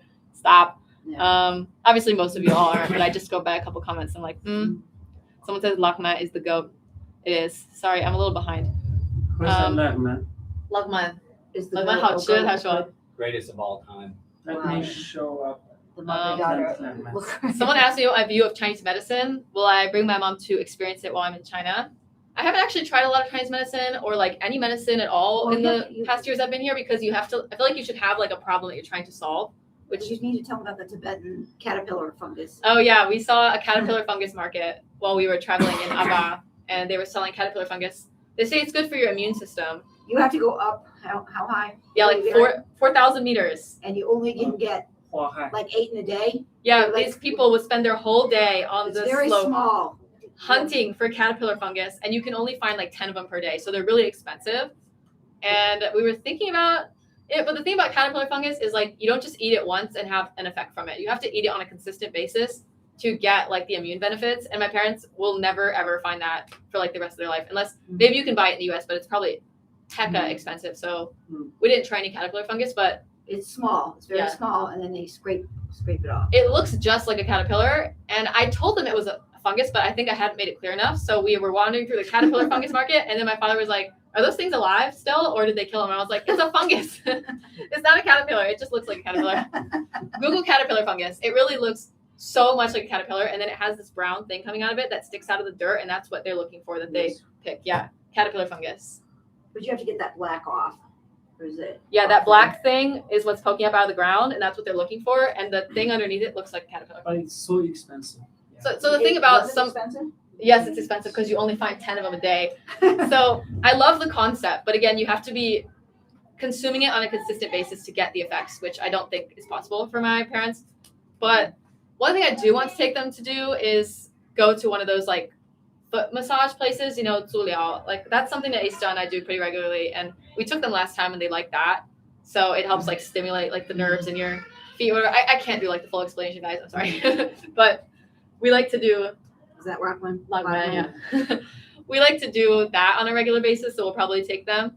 But they just don't have any like significant problem that needs to be fixed. Like if there was like some problem that they had that we could take them to a Chinese medicine doctor to fix, maybe we would do that. But there's not really anything. Like they're pretty healthy, you know. They're in good shape. What else we got here? Someone says the shirts are beautiful and exotic. Thank you. Our snowflake beef shirts. Someone said that earlier. They look like hot pot beef, and now I can't unsee it. It looks like hot pot beef. Yes. Let's see. The background is serene. Please tell the place name. We are in Huanglongxi in Chengdu. We're back in Chengdu after our road trip through the Tibetan region of Sichuan and Gansu. And we're kind of in a greenhouse. Yeah, this is like a little tea room. We're sitting in a tea room. Greenhouse. There's actually a tree coming out of the roof right here. Did you notice that? I didn't notice It's a tree. Yeah, they built this whole courtyard around this tree. There's some other trees in there. And then there's a beautiful little courtyard with We're in a little plants, tea room. with plants. Father, say hi. Hi. See, isn't this place cute? Little tea room. So we are in this little inn here, and I just wanted them to spend their last few days somewhere like peaceful and zen and cozy. So I picked this place. What else we got here? What's my parents' favorite dish? What's Here? favorite dish? Yeah, Sorry. favorite Chinese food you've had. Whoa, I Oh, you mean, can hear I like that It's a lot, right? the yak, but that's not Chinese. I like the yak dish. The yak pie. The yak meat pie. It's all Chinese. That's not politically correct. Okay, sorry. Favorite Chinese dish? Redacted. Well, Okay. Favorite Chinese dish. Everywhere we've been in the past few weeks is China. Okay. okay, sorry. I like the yak meat pie from On Tibetan the bread. area. The bread. There's like this circular. What is it? It's like, yeah, it's kind of like a meat pie. Like it's this circular, and it's crispy yak. bread, and then it has like this ground up yak filling in it. So it's not something that's typically associated with Chinese food, but And we had like- a different type that was smaller, and they had like vegetables in it. we had like a Really mini good. one as well. It was So when we think of Chinese cuisine, we're usually thinking of like the central or like the east part of the country, but she actually is kind of into some Western cuisine as well. So there's the yak pie, and then Sliced potatoes. yeah, there's this. Well, the potato dish is all over the country. It's like circular potatoes that are cooked to be kind of like crispy, so they really like that. Let's see. and the dumplings, the dumpling soup. Oh yeah, they like the yak dumpling soup. Everything in the Tibetan region is just Well, yak, Your home in Virginia. yak upon yak. Let's What's, see. what's this one say? Your home in Virginia. Yes. Your home is in Virginia, right? Yes, my Hometown. hometown is Virginia. I know it can be confusing because I have so many shirts that have Vermont written on them, but Vermont is my grandma's hometown. So we go to Vermont every year for a family reunion. We have an old family home there, but it's actually not my or her hometown. We were both, well, you were born in Virginia, right? Or Connecticut? I was born in Vermont. Oh, you were born in Vermont, but you were like Yeah. raised in Virginia and Connecticut. And then I My spent my grandmother lived yeah. in. It was my mother's home from 1910. yeah. So- So I wish I could say I was from Vermont. I love Vermont, but no, We love Vermont, I'm an imposter. I'm from Virginia. I just have a lot of Vermont clothing. and the cousins from Vermont. I like to advertise Vermont everywhere. Yes, Sean's an authentic Vermonter. My cousin who is coming to bike with us, he's authentic. Oh, the cutest. That's nice. Half Half Asian, half Caucasian babies are the cutest. Someone says, hint, hint. Babies coming, all right, everybody. Babies are coming in like a year or two. Oh, I guess Okay. it would be like 2 years. Your Yeah. best man was the best dancer. No, your best. Okay, Asadone's best man is a professional dancer. So like kids love watching him. that's not like normal for your weddings to have a best man that is like that professional. But his best man just happens to do that for a career. Like he's a professional dancer. He was really good. Yeah. So that puts a lot of pressure on Asadon actually, because you know there was a part of the dance where the two of them were like dancing together. And Asadon is like average or lower average in the Uyghur dancing world, and his friend is just like all the way up here. But it was cool. He did a cool performance. But it was interesting that he was wearing a green and red outfit because in American culture, green and red is Christmas. You never, ever, ever wear green and red outside of Christmas. It's like how you don't wear black and orange because that's Halloween. Like we have these hard-coded color associations that you can't erase. So the entire performance, his friend's wearing this red and green outfit, and I just feel like I'm at like a Christmas pageant. Yeah, she. Like, did you me- feel like that too? The red to and me, he green. looked like an elf. Yeah. Exactly. I didn't want to use the word elf because that seems derogatory, but like that's how my mind was like Yes. perceiving it because red and green to us means Christmas. And he had like a little hat on. Yeah. But to them, it doesn't mean that. It's just two pretty colors put together. But I just thought that was a really interesting cultural difference. Let's see. What else we got here? What about someone asked if we want to travel to Russia? No. Russia.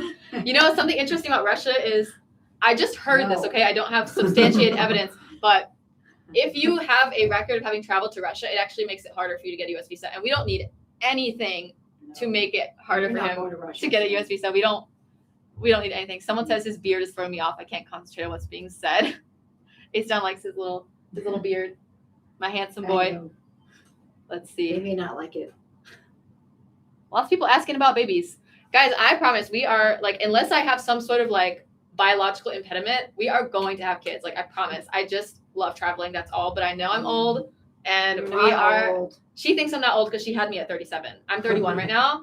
We want to get started with the kids thing when I'm like 32. So literally the only reason I wouldn't have kids is if like biologically it turns out to be impossible, in which case we'd adopt. Like I've never envisioned a future for myself without kids. Anytime I think of my future, there's no possible one where I don't have kids. So don't worry, it's happening. Let's see. Yeah, for people who are suggesting Taiwan, Astone can't go. So Taiwan's not happening. I would love to bike around Taiwan, but My mother Astone is a teacher. can't go. No, I'm not a teacher. I want Let's to go see. there, but But just like substitute Yeah. teaching. We would love to visit Taiwan someday, but policies, they are what they are, you know? I'm not going to go like without him. The only place I'll go without him is the US because like I can't not like visit my family and friends and stuff, but I don't plan on doing any traveling to like any other like far off places without him. Where's the streaming broadcast? Streaming Chengdu. broadcast? Chengdu. Oh yeah, we're in Chengdu right now. We're in Chengdu. Has Dad found any cool doohickeys while walking around in China? They remember your sure. collection. They remember your. Oh, I found that one dice, a die, I guess. Oh, Did you find anything else? There was something, marble. I Those feel are the like you only found two- something bigger. No, those are the only I think two you saw things. money and I said, I don't could pick it have. up. I could have sworn you found like some other like weird little thing. You found a dice and a marble. You're bringing them back, right? Yeah, they're in the suitcase. Yeah, they're in a suitcase, waiting to go To back. go with the in collection of dice and marbles. Yeah, yeah. I could have sworn you found something more interesting, but No. I can't recall. Because they now. sweep up everything. Yeah, they clean keep up. the streets too clean. You can't The find. streets are so clean and green and beautiful. Yeah, you can't Chengdu, find It's anything. the first time in Chengdu. It's beautiful. Yeah. Someone Yeah. says this is awesome. You guys should do this more often. I like the idea of live streaming. It's just like I need someone to do it with me, and like Astone, I mean he's there, but like we have like the language barrier, you know. So if he was live streaming in Uyghur, I would also just be kind of like there, you know. I like to have someone else who can like really be a part of the conversation, and she's all I got, you know. And then my cousin, when my cousin comes, we might live stream. Sean would be good. Yeah. I would like to do a live stream like touring around my village, but I'm not sure if like moving around would impact the internet negatively. Like now, like we made sure we had a really good stable connection before starting this morning. But Well, if you've you're done walking it around, before. You've done one that you were walking around with that guy a long time ago. yeah, but that was his internet that we were using, not mine. So if there was a problem, then it's like it's not my fault, you know. Let's see. What is in? Somebody said, "What is it in John's?" No, what is Asa John's profession? I mean, he works with you. Well, we've both taken time off from our normal jobs just to like be traveling right now. So like our job right now is to create content for the internet. He has his own Douyin channel. Y'all can follow him. The videos are in Uyghur, but they have Mandarin subtitles. Y'all can follow him What do they on Douyin. His name is Yang Rochar on Douyin. Like Yang Guan the Yang Rochar, Yang Rochar the Char. So if you guys want, you can follow him on Douyin. His videos are all in Uyghur, but there's a Mandarin subtitle. And he's able to get some ads and stuff. He's able to make some income, but YouTube's definitely the main income. YouTube, Patreon, Bilibili. I have my own Douyin channel. That's what we've been doing basically since we had our wedding. We took like 2 years off of our like normal jobs. So to travel. Both of you will go back to Green. Yes, Zhejiang. we're both going to go back to Green Zhejiang and do that in the village March 2027 because we can't be traveling forever if we want to have kids, you know? I want you working with children.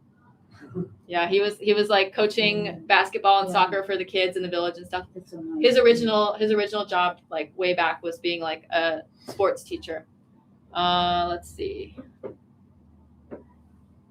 Let's see what else we got here. What does that say? Which one? This one. I don't know, something about hyperthyroidism. I don't know. I don't know. Streaming for Um, days and let's see. why are you spreading your? Oh, okay. I don't know. Ignore that one. I don't know. Someone says, have you been to Chongqing? Chongqing is one of the few provinces. It's not a province, but I don't know what else to call it. Like provinces and province adjacent things that I haven't been to. Like there's not many left on the list that I still haven't been to, but Chongqing is one of them. We're not going this time because my parents don't like being in like super big cities. Like even though we're in Chengdu right now, we're like way on the edge of Chengdu. Like you can look up where Huangluoxi is. So We're it's like very way out there. It's very hard to cross the roads. There's scooters. Yes, she gets overstimulated by all the scooters and the Well, the bikes scooters and stuff and and the cars cars. and Yeah, Feel like they're just everywhere. they like Going this way, quiet that places. way. They like quiet Zen places. So we did take them to Chunxilu in Chengdu just to like see the big city vibe. We stayed in the city center for like a couple of days, but we're not in the center I right just now. don't like crossing the road. Yeah, but that's what Chongqing is famous for. Chongqing is literally known for its urban scenery. Like that's the whole pull that brings people there, and my parents aren't super into that, so I'm not bringing them on this trip. But like someday I have to go there, even though city scenery isn't really like my top thing either. It's like I haven't checked the box, you know. I haven't been to Chongqing yet. I also haven't been to Qinghai, but we're about to go. Haven't been to Jiangxi, but it's right next to Zhejiang. That one's easy. Haven't been to Tibet Autonomous Region. I don't want to deal with the paperwork. Haven't been to Taiwan. Stuck on that because Astone can't go. Haven't been to Alman because it's so tiny, and it's kind of out of the way. I just didn't really prioritize it. But that's all I got left. I've seen them all now, other than those. So, just someday I'll check those boxes. What else? What else we got here? Everyone's talking about hyperthyroidism. What is? I don't know. Oh, it's translated from a Chinese comment. That's why. It's an auto translation of a Chinese comment. Hypothyroidism. Is that Asadon next to you? It doesn't look like him. This is Asadon. That's him. This is my beautiful boy. He's just quiet. To have his Asadon's here. his little His little beard. his It little is beard. him. He's just kind of quiet because we're doing a stream in English, so he doesn't really know what to say. But like in the vlogs, he's more outgoing in the vlogs because we're usually talking in Chinese or maybe sometimes Uyghur. But he just gets like overwhelmed with the English live stream, so he's just here, He's just chilling. I'm listening. Let's see. They're nice comments. It is confusing because it's auto translating some of the Chinese comments. So some of them are like turning out weird. I'm like, what is that? And it turns out it's a translated Chinese comment that didn't get translated well. Did you have a vlog? Oh, thank you, Benjamin Lee, for your super chat. Thank you. You're the best. Any tips for studying in Nanjing? Someone asks. Tips for studying in Nanjing. Hopkins, Nanjing University. Outfits. I don't know. I think for me, like, because I was in the Nanjing University campus that was like way out in the suburbs, I actually rented an apartment off campus because I wanted to feel like I was in the city and like living among the people instead of being like in this little bubble. I do love exploring middle of nowhere places. It's not that I need to be in the city. It's just that the campus was like, it was in this university zone where it was just like, here's university, there's university, there's university, and you were cut off from the entire city.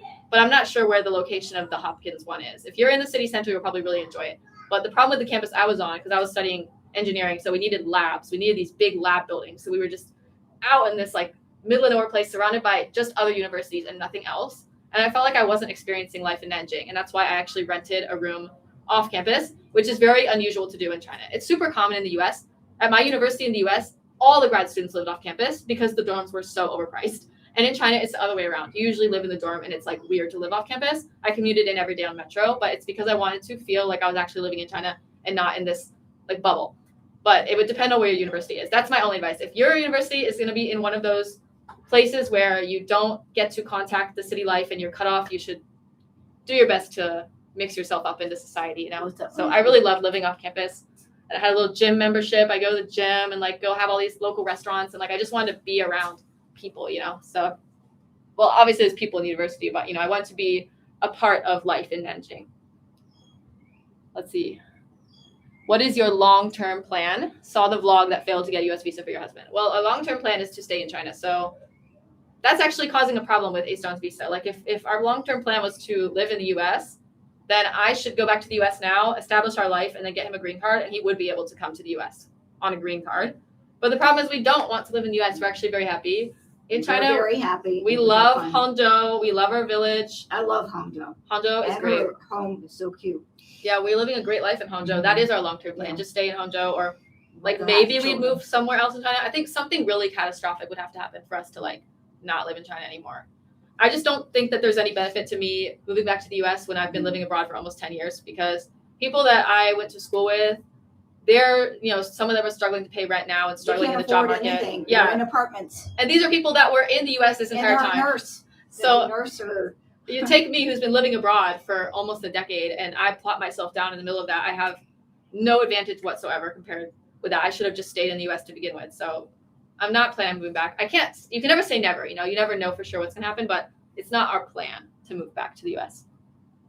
Let's see. What is the most romantic thing your husband did for you during your recent biking adventures? He carried me across this giant, I can't call it a puddle because it wasn't that shallow. It was like this deep. Like there was this humongous flooded area, and he like carried me across it because I don't have any sandals. I just have sneakers, which is stupid. I should have sandals, but I didn't. And I was like, I can't walk across that thing. Like, we're turning back. Like, I'm not going to ruin my shoes. I'm not going to take my shoe off and get like a leech or something. I was like, I'm done. And then he carried me across, and he carried all of our bikes across this thing that was like this deep. It was just this flooded, muddy thing in a rice paddy. It is in the video. Yeah, that was actually part of last year's bike tour. It was like this flooded rice paddy thing. Like the water like flooded down into the path. Yeah. I haven't been to New Zealand. I have not been to New Zealand. Expensive, guys. Expensive. Sadly, why was the most? Oh, That was the one I just answered. Yeah. Yeah. Let's see. Someone asked if Astone's next visa for the U.S. should be fine. He's not even applying. He was going to apply in June, and we just heard too many stories from other people in similar situations, and we were like, never mind. That's the best. Never mind. Okay, if you're about the Nanjing thing, if you're on the Gulo campus, you won't have this problem that I have. I love the Gulo campus so much. I had one class there, and I was like, oh my gosh, I'm so jealous of these people because they get to like experience the authentic China vibes, you know, like I was so envious of the Gulo people, but I needed to have a lab building. So that's why I was like out in that university neighborhood that had nothing there other than buildings, like just giant lab complexes. That's all it was. So if you're on the Gulo campus, you'll have a great time. What else we got here?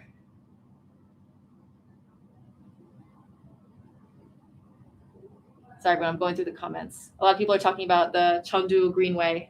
We wanted to go on the Chengdu Greenway again, actually, but It's very hot. it's so humid. Oh my gosh. I really want to go. Yeah. Maybe tomorrow, but I wanted to take them again, but I feel like at first I was thinking we should a lot of just leave. hills. We should just leave early in the morning, but that doesn't even help because we arrived in Chengdu last night at 8:30 p.m. Not sun at had- 8:30, 10:30. Well, we got off the train at 8:30, remember? And it was so So hot. It's like the sun had already gone down, and it was just like this thick blanket of humidity on top of you.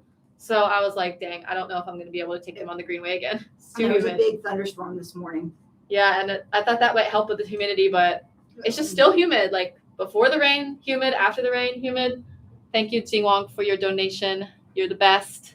You got a couple donations. Yes, thank you to everyone who has donated to our live stream. How do you cope with bike breakdowns? That hasn't really happened. Dahan bikes are pretty reliable. You had one flat tire, didn't you? Yeah, I'm gonna get to that one, but there's a pump underneath the seat of the bike in most Dahan models. So the main problems we've had has been like a flat tire, in which case you just like fill it with the pump under the seat. But there was this one time that my bike did like have like an explosive flat, like there was no fixing it at all. And because they're folding bikes, I just folded it up and just like called a taxi and took me to a repair shop and got it fixed. And like, That's amazing. yeah, that's part of why we travel with folding bikes, because I guess I could carry all the supplies for any possible repair and learn how to do all of it. But like, I don't wanna. That's just too much work, guys. Like, come on, that's just too much. And we have limited space because we're carrying a drone, we're carrying the big Sony camera. You know, when I get like those close-up shots of something from far away, like those close-up still shots, those are like always with the Sony camera. And then I also have like owner the inn is singing in the background. I also have the Pocket 3, which does like the wide screen shots, which is what we're using right now for this live stream actually. So we have so much equipment we're carrying. We don't have space. And that's part of why we have a folding bike. Like if anything goes awry, you just find someone to like bring you and your folded up bike to a shop and fix it. And fold bikes can go right on the subway. Yes. Go right on the bullet train. They go on subways in most cities. Some cities don't allow them, but most do. It can always go on the train. You have to cover it with a bag or something, but you can take it on the train. You can put it in a trunk. Yeah, so the one time we had a bike problem, I just called a taxi and they took us to the city and we got it fixed. So yeah, all is well. What is your favorite Uyghur food and least favorite Uyghur food? Well, that's all I had was a lakman. She doesn't remember the other Uyghur foods because we just have lagman like every time. All the time. Handful noodles. Yeah, handfuls. Yes. I would say least favorite, even though she hasn't tried it, was the sheep head because we saw them at the food market and my parents were like, you know, And then the sheep head. sometimes they have camel. So Yeah. Well, camel, I feel like isn't even a traditional Uyghur cuisine. I felt like something they were serving for like tourists at the market because I've never seen Ace John or his family eat camel. It's always like lamb, sometimes beef, sometimes chicken. Lamb's like the main thing. Hand pulled noodles, yeah. Those were some really good hand pulled noodles we had in Chengdu. But yeah, I know what her least favorite food would have been. It would have been either the sheep head, which we didn't try, or the Can y'all hear her singing in the background? She's like having a karaoke session back there. It would have been the sheep head probably, or the baked buns, because like the baked buns, sometimes they put in like gristly pieces of meat. So I like, don't like that at all. like I know what she won't like, and then I just won't have her try it. So she was like, I want a baked bun. They look good. And I was like, unfortunately, they do put like all the, they chop up the whole thing, including the gristly bits. And I the was like, yak pie was not like that at all. yeah, I was like, you're not gonna like it, unfortunately, because they do leave the gristly bits in there. So I love Uyghur baked buns too, but sometimes you get a bite and you're like, ooh, that was a gristly bit, you know? Like I wish they would chop the gristly bits off, but a lot of places don't. They just give you like the whole culinary experience, you know? Asa John's mom's a wonderful cook. Yes. She makes great noodles. His mother makes great noodles. It's the rice with the Pilaf, yes. pilaf. Oh, Pilaf. yes. Yeah, She rice, likes pilaf too. rice pilaf we ate a lot in the morning with the lamb. Oh As yeah, long as there's it's small. It's got to be small pieces and not tough. there's this really good rice pilaf place in Kashgar that we took the group to a I will lot. say this. Oh, lamb soup. Yeah. Somebody just gave you a donation to. Yes. This is the one I scrolled to Okay. earlier. Yeah. I keep like going back and forth. Someone says because of us they bought 2 Dahan bikes. Yay, support Dahan. Support our sponsor. And of course we just love Dahan bikes in general. I was biking with their bikes before I became like a corporate partner of theirs. Yeah, so That's why they contacted me, because Yeah, I'm sorry. it's okay. So we were like that too about buying cheap bikes, and then you learn that they fall apart or leave you stranded. So that's definitely the right bike to get. Yes, we love having a folding bike, and I was riding their bikes But all a over good the country. folding bike. Yes, a good folding bike. A lot of people have a perception of folding bikes as being kind of flimsy, but I Well, was because they're folding and Mom unfolding. wants Yeah. to do a commercial. yeah, she's doing a commercial. No, Well, you just if you're unfolding and folding something, you don't want something that's Yeah, gonna fall apart. it's gotta be a or sturdy it's bike. Very sturdy. Putting it in the Yeah. trunk. so I was biking those bikes all over the country, and then they contacted me, and they were like, "Hey, you want to like promote our bike even more?" And I was like, "Yeah." There's a child out there. Too. Look at all the dresses. Someone says take my parents to a 24-hour bathhouse. You want to go to a bathhouse? No. They said no. No. They said no. Someone says Chengdu's too hot right now. I know It it's is too too hot. hot. It is too hot, but we spent most of our time in Ya'an, Emei Mountain, And and it was really cold. Yeah. Up there. and the Tibetan region of North Sichuan. So it actually hasn't been that hot for most of their trip. So And it's in been the all right. cold areas, we're the only people wearing t-shirts. Yes, they were always wearing t-shirts everywhere, and it's really cold in Aba and Sichuan right now. Like the leaves aren't even fully out on the trees; they're just like little nubs. And my parents were walking around wearing t-shirts, and everyone was like, I get "What's really the clothes hot on? trying You to know, climb it's up. cold." Trying to climb up. Yeah. Get really warm. So, but they cover up coats, hats, Yeah, everything. people are super covered up here to protect from the sun and everything. But my parents were like, "I'm hot." Okay, so someone asked if there are ever snakes in our courtyard in Hangzhou. 听懂了吗？ Yeah. 我们在杭州的院子里 Sometimes 见过 yes. 吗 You Yeah. saw a snake.？Asa John I saw a have- snake. I have pictures. 而且你那天是不是 He has pictures. 有蛇碰了你的腿还是什么？ Yeah, yes. Yeah. He has He was pictures. walking up the path to our house at night Yeah. one time, and a snake got like tangled around his leg. Oh, That really? never, yeah, it was like looping around his It leg or was something. tonight. I'm walking and suddenly, Oh my gosh. Yeah, that's never happened to me. I've never seen a snake in our yard, Just pull it off. but I've Yeah. seen Yeah. hedgehogs. I've seen hedgehogs and I'm running. toads and giant bugs. We have these like grasshopper looking things that are like this big, with their legs stretched to like this big. it's Hangzhou. Snake. Yeah, I'm biking. I see that. 它死了吗？那个蛇？它是活着的吗 And you see that right in your yard. Look at took a selfie with the snake. 它是活着的吗？天，它应该是被车撞了吧 Yeah, English. It was probably a roadkill snake because a live snake would never let you take a selfie with it. You just pull that snake But, off your Yeah, leg. we do see road-killed snakes every once in a while. There's lots of like small creatures where we live. Sometimes people ask if there's pandas where we live because of the bamboo, but the bamboo where we live is so thick, it's like wood, it's like a tree. So pandas can't actually eat that. We don't have any pandas. We don't have much large animals there because I think the environment might not be diverse enough to support a lot of like large animals. It's just bamboo. Like there's not much other life in the forest other than that, like not much other plant life. It's just like straight bamboo. So we have lots of little creatures. We have hedgehogs and little rat-looking things and stuff. Like we got lots of small Says you could creatures. try Yunnan maybe next year. Yes, I want to take my Mhm. parents to Yunnan next year. We're already planning our next trip. Next in-law reunion. We're Yes. trying to have a little get together with the in-laws in Yunnan because again, it has to be a direct flight place. So I'm pretty sure there are direct flights to Kunming from Kashgar, so we could We meet really in want a Yunnan. direct flight too, but we can't. Yeah, get they one. can't have one, but Can't get one. Astone's anymore. parents can. Kashgar is fairly easy. There's So just no if- direct from Kashgar to Hangzhou, I think. So Maybe it if is. anybody knows anything about South Korea airport, it's huge. And Oh, we yeah. were running through it. They had a bad experience in the Seoul airport.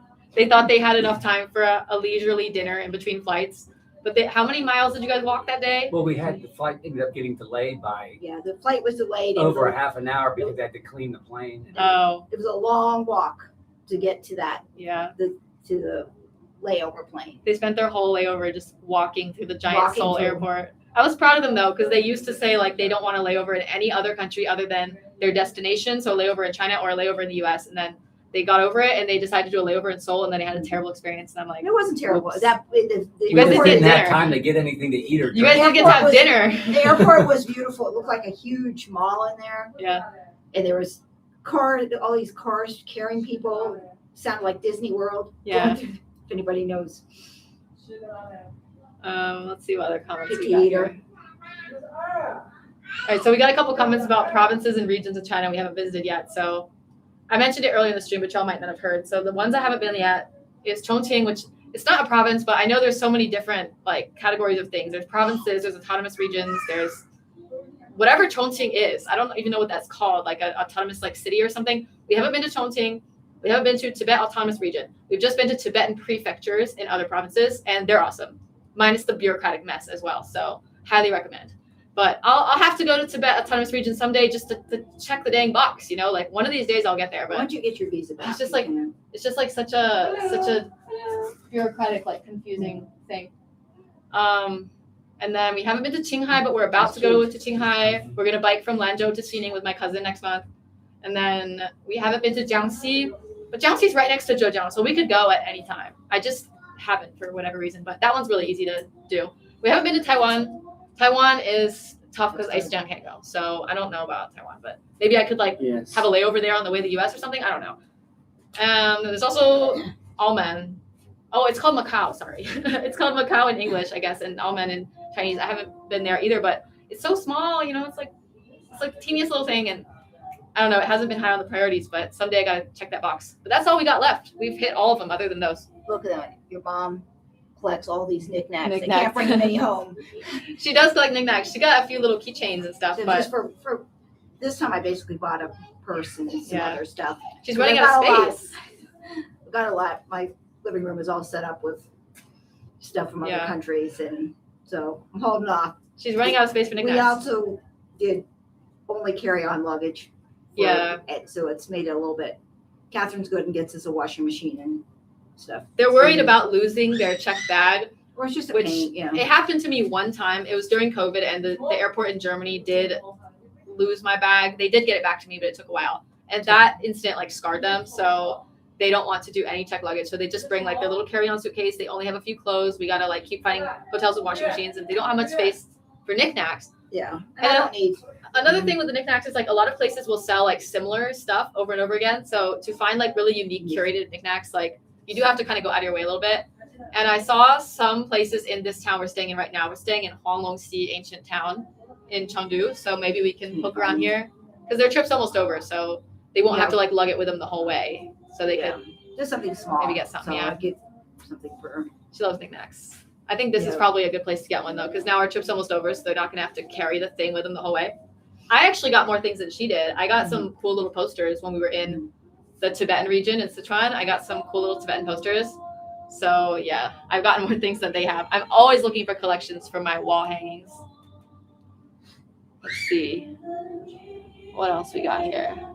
Someone else is asking about the green card. So for the Chinese green card, which is also called like the Wuxingha, the 5-star card, I have to be married to a Astone for 5 years to be eligible for that. So counting down, I guess. There are other ways to get it through other means, but those means are pretty difficult. So I guess it just makes more sense to like wait for the marriage-based green card. So B-Rose, I'm pretty sure they already have kids. She's probably like way ahead of me in the marriage department. Like Astone, I still have a while to go. Coming. Try Someone that. asked if we're going to bike in Xinjiang. We're actually not sure about Xinjiang because we do have somewhat limited time and we want to see the Stan countries. We want to go to Mongolia again. We went to Ulaanbaatar in the fall. We want to see the part of Mongolia that's by the border with Xinjiang. So as long as we can like hit all the countries that we were interested in, we would like to do a short part of the bike tour in Xinjiang. But we're not 100% sure. It really depends on the time because we still have to do Lanzhou to Xining, and then we also want to do Wuwei to Jiuquan. And then whatever time we have left after all that, before our travels to the 10 countries, before I go to the US in October for my cousin's wedding, whatever time is left, we might like do some biking in Xinjiang. But Xinjiang is actually a lower priority one for us because we want to save a lot of our traveling in Xinjiang for once we have kids. And not like babies, obviously, when they're like old enough to actually like comprehend things. Like we really want to explore Xinjiang with our future children, which is why Xinjiang is kind of low priority for us in the bike tour. Because these places in like Gansu, for example, or like Heilongjiang, they're places I'll probably never get to see again for the rest of my life. So we really want to bike through them. But Xinjiang, we're more closely connected to.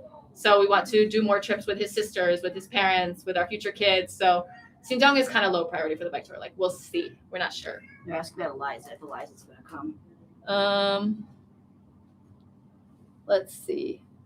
My cousin Eliza wants to come, but traveling to China is really expensive. So Yeah, we're not sure. And also it depends on her work schedule. Like she might be in between jobs like November or December and might be able to come, but I don't know. It's tough. Like maybe, but even if she doesn't come here, like I still visit her in California every few years. We did a cool vlog.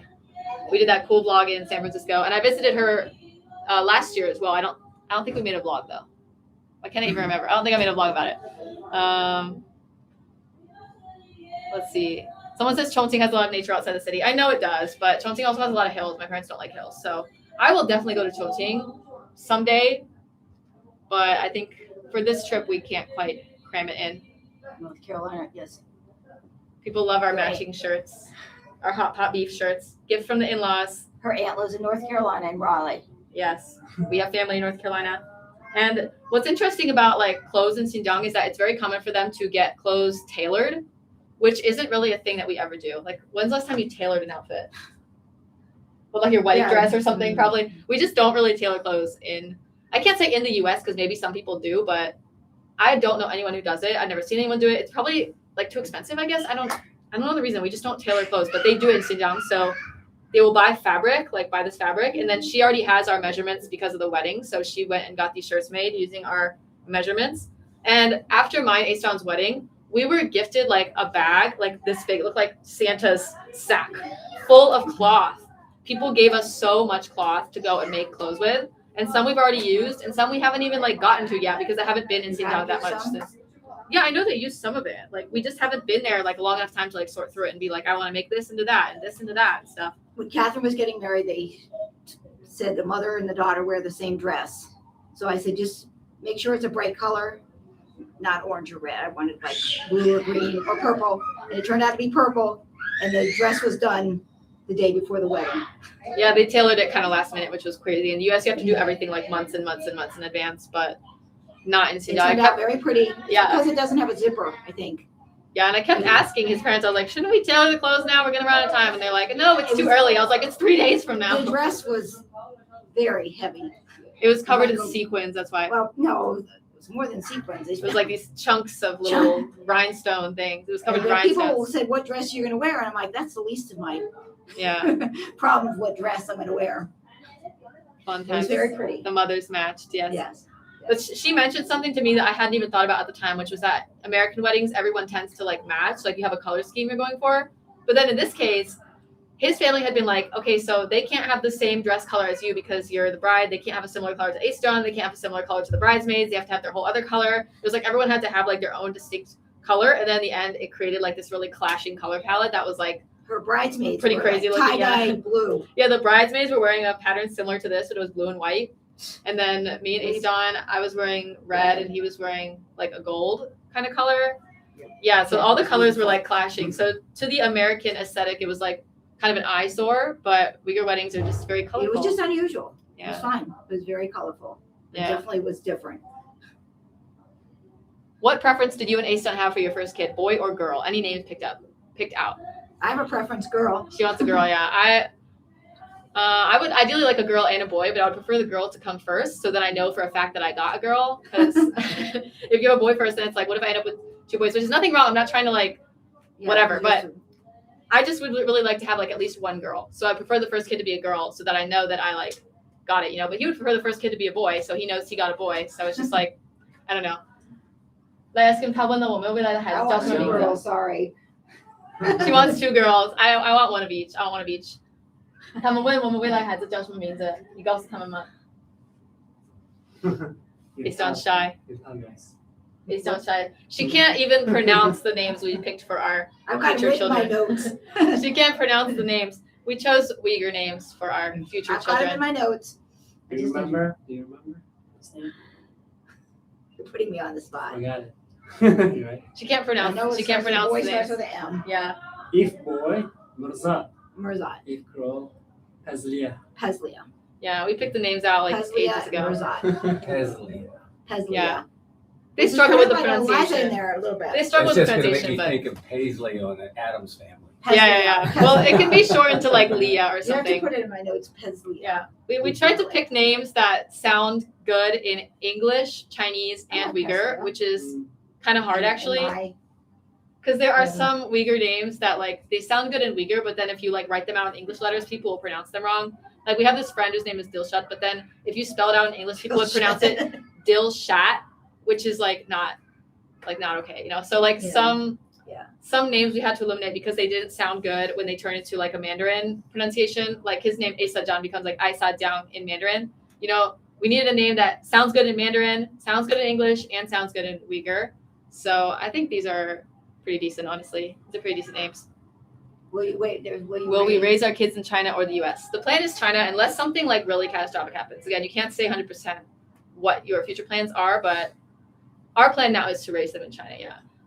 Like my only like my main reservation with raising them in China is like I think the schools can be a bit like hard on the kids because of like the gaokao, you know, like the college entrance exam. It can be kind of like difficult for the kids. Like elementary school's fine. It's like later on in school, like life becomes like very the discipline of life becomes very focused on like I don't know what like it's a little bit too much like school. But then you have the US on the other end of the spectrum where you have kids like having sex and doing drugs and stuff like when they're still like school age. And I feel like that's subbing. It's just kind of chaotic. Yeah. They're very sweet children. They just need a lot of. I think the perfect balance is in like an international school in China, but like we could never ever afford that in a million years. So like I don't know. It's going to depend on the policies in China about the college entrance exam because I know they are trying to make it so kids have more to school than just like memorizing things. Like in Zhejiang, the province we live in, for example, the schools have like gardens on the roofs. I'm talking elementary school for now. Like they have like gardens on the roofs and like the kids are going on all these field trips and doing so much hands-on stuff. That's really good. Like they're starting to move away from a very like memorization based curriculum, but then still as you get into middle and high school, it's very like centered around like college entrance exam. And like I understand like why it is the way it is because the college entrance exam is like the only thing that schools look at basically when you're being accepted to college. While in the US they look at a million things. They look at your extracurriculars, they look at your sports, they look at all these things you've done throughout your years, but that's unfair to kids from less developed areas. Like that creates like an unfairness in the college selection thing. Like the kids with more resources have access to more activities and they're able to like beef up their application more. So that's, I can only say like part of why the system is the way it is. So I can't do anything to like change it, but I will like see how the policy is, you know? That's just my main concern is that my kid is going to be like too focused on just like books, school. I would like for them to have a little more space for themselves, but I do see the policies improving. So well, you found that out when you were teaching summer camp. Yeah, we'll keep our eye on that. But for now, I think the elementary schools are amazing. We love the school in our village, and people often think that living in a village means that you have to sacrifice on education, but that's not the case here. Like ow, the owner of the hotel is singing in the background. That's not the case here at all. Like the kids in our school, in our village, they have like all these fun activities they can do. They have like an astronomy club. They have like their own like telescope thing. They have like all these cool sports activities. They have really good. so many hands-on activities. They make all these crafts out of bamboo because our area has like bamboo as a specialty product. Yes, they make all these cool bamboo crafts. They do so much cool hands-on stuff. It's just, I'm not sure about like middle and high school. I'll have to see like what the policies are at the time about balancing education with more like hands-on or like creative See, learning. there's just not time to do that in the US because you're always worried about that the SOLs in Yeah. elementary school. So we'll see. But anyway, our plan is to raise our kid in China. It's just I don't know, like would we consider like an international school even though it's super expensive, or would It's we not gonna be an stay with like international school. there are international schools in Hangzhou. Well, in Hangzhou, you'd have to take them in. I don't know. We do plan to stay in China though. It's just exactly how we handle the education thing is going to depend on the policies, depend on the situation. What's wrong with it? Things are always changing, and also like AI is really like throwing off a lot of fields as well. Like I don't like that's really changing the education field because like for example, if you give a kid homework, how do you know if they're just like doing all their homework with AI nowadays? Like how is that going to work in the upcoming years? I don't even know. The education field is getting thrown off. I had to write my thesis by hand. I had to do every single little thing by hand, and now there's so many like AI tools and stuff. Somebody asked when we're leaving. We're leaving Tuesday. Yeah, they're almost leaving. Really sad. What about homeschooling? Someone asked. I think that's also an option, but I don't know if I want to like sacrifice my career to that extent though, because then I feel like we're going to be struggling economically. Like if my job becomes schooling the kid. I don't know. I do know someone who did that though. I know someone who did that in a rural area in Yunnan. It was like 20 years ago when the schools there just like weren't up to. And a lot of people do Like- that in our area. Yeah, the schools were not up to standard at that Once time. COVID hit, a lot of people. I know someone who did that, but I think it's better to have the kids in like more in the community with like their peers and stuff. I wouldn't like rule it out though. What is his favorite dish? His John's favorite dish. You gotta go Okay. back. Do you mean? Oh, what are his 3 favorite dishes? I assume you mean non-Xinjiang food dishes. First one is ramen. Non-Xinjiang, not Xinjiang dishes. Cauliflower. See, I knew it. I knew that's what he was gonna say. Okay. Cauliflower. I got you. 清华叫口语是不是? Yes, fish. He likes Sichuan peppercorn roast fish, Oh my which God. is one of my favorite dishes, and I thought he wouldn't like it because he's so picky. That's I took good. him to eat it, and he was obsessed, and he wants it all the time now. We said cauliflower. You like that roasted Yeah, yeah, cauliflower? yeah. Roasted He likes cauliflower, Yeah. roasted cauliflower. Roasted Egg. Egg. No, Like the no. egg. Egg's not top tier enough to be in the top 3. They didn't want you to do primary school in the city, but I think Like you- the No, slice our of school in Baizhang is so So good, guys. I am you not moving to the city. You like those sliced potatoes?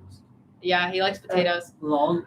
One of the upcoming vlogs, I'll show you guys a tour of the school in our village, and you'll understand why I do not feel like we need to go to the city. We have such a nice school. But I know we're spoiled living on the outskirts of Hangzhou. Like, remember, this is Hangzhou, which is in Zhejiang, which is one of China's most developed provinces. So, like, I cannot speak for all the schools in rural areas, but our school is so nice. And the kids play soccer on the field with, like, a bamboo forest in the background. And the school is, like, what is it, like a 10-minute drive from our house? It's just amazing. Like, I don't feel compelled to go to the city for elementary school. There was one question. Somebody asked how hard was it for you to get into school in China? It was very easy.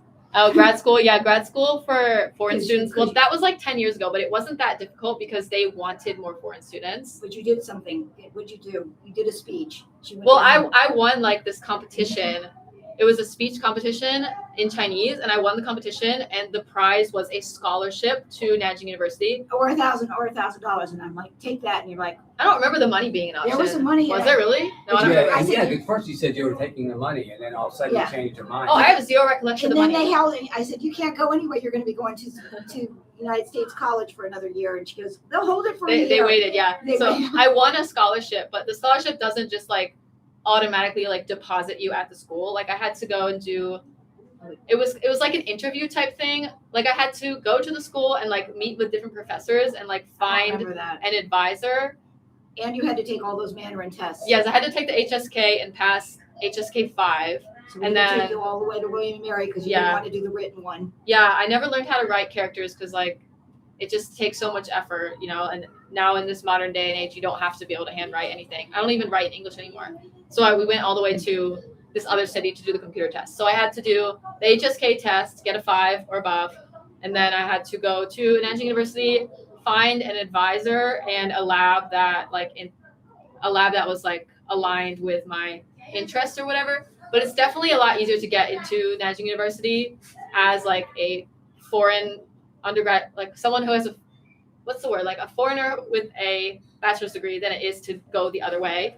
because the school wants more international students. Like they wanted to diversify, so they don't make it like that difficult to get in, basically. You go back up, I think. Comments are rolling in. Let's see. Will you guys be doing? Do the kid Uyghur names that Astone mentioned have any meaning, like Chinese names? Do they mean something? 没有有什么含义吗？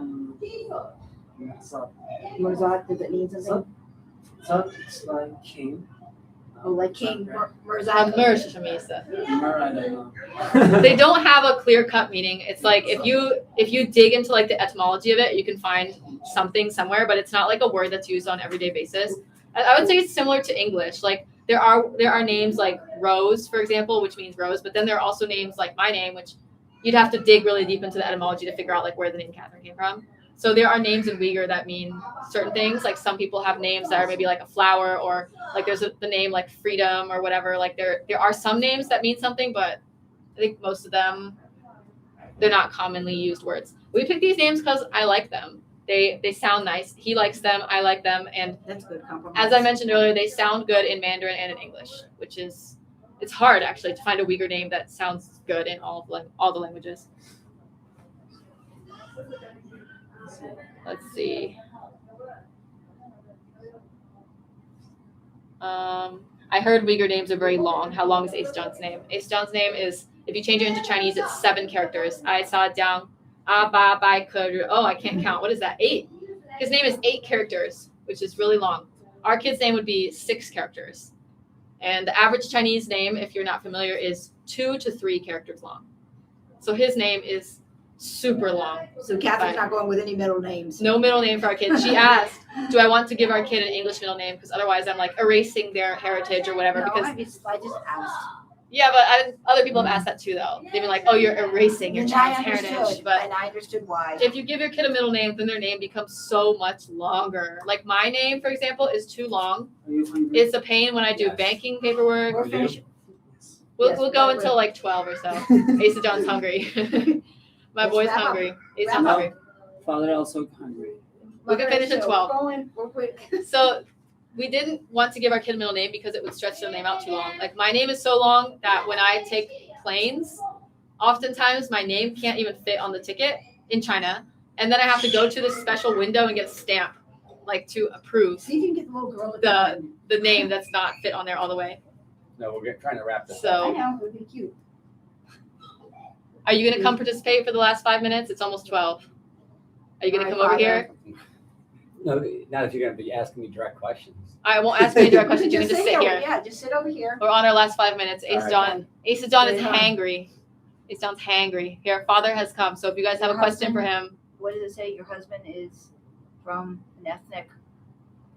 let's see. A lot of people are asking about Ace John's favorite dishes. Ace John loves Sichuan peppercorn fish, guys. That's his favorite thing. It's also my favorite thing. All right, ask a question to my father on our last 5 minutes because they're ready. They're ready for lunch. If anyone has a question, drop it in. Are you ready? Someone says recommend the United States for college. Guys, we cannot afford that. Please. Please. So cute. Who is the babies?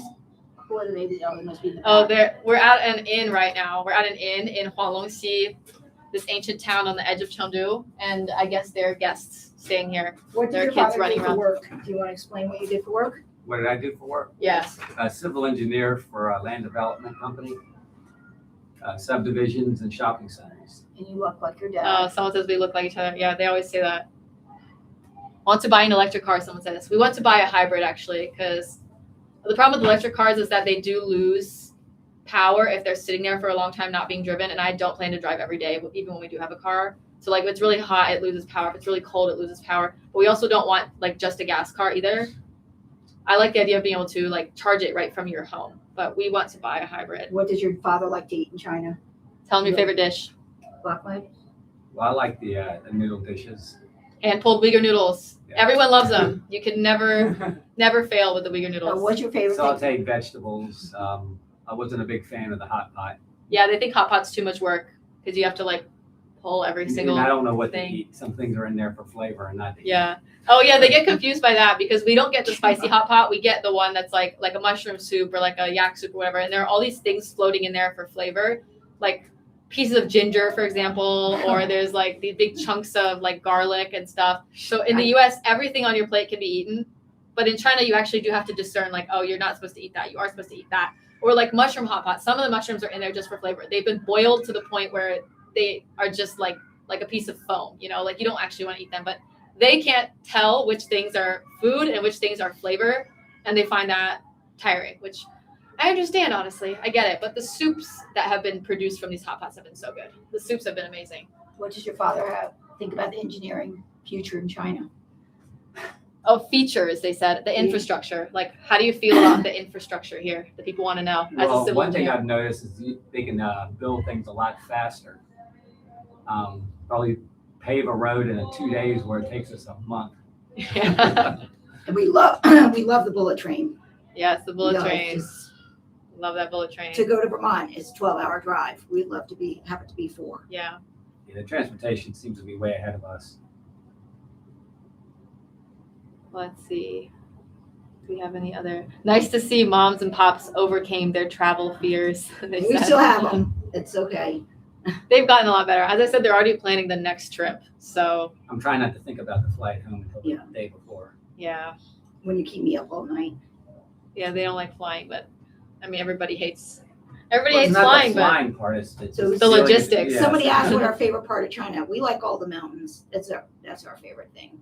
like of all the places we've been in the past 2 weeks, which And I one did you said like that best? for me, I she like likes the- the pools. Yeah, Pools.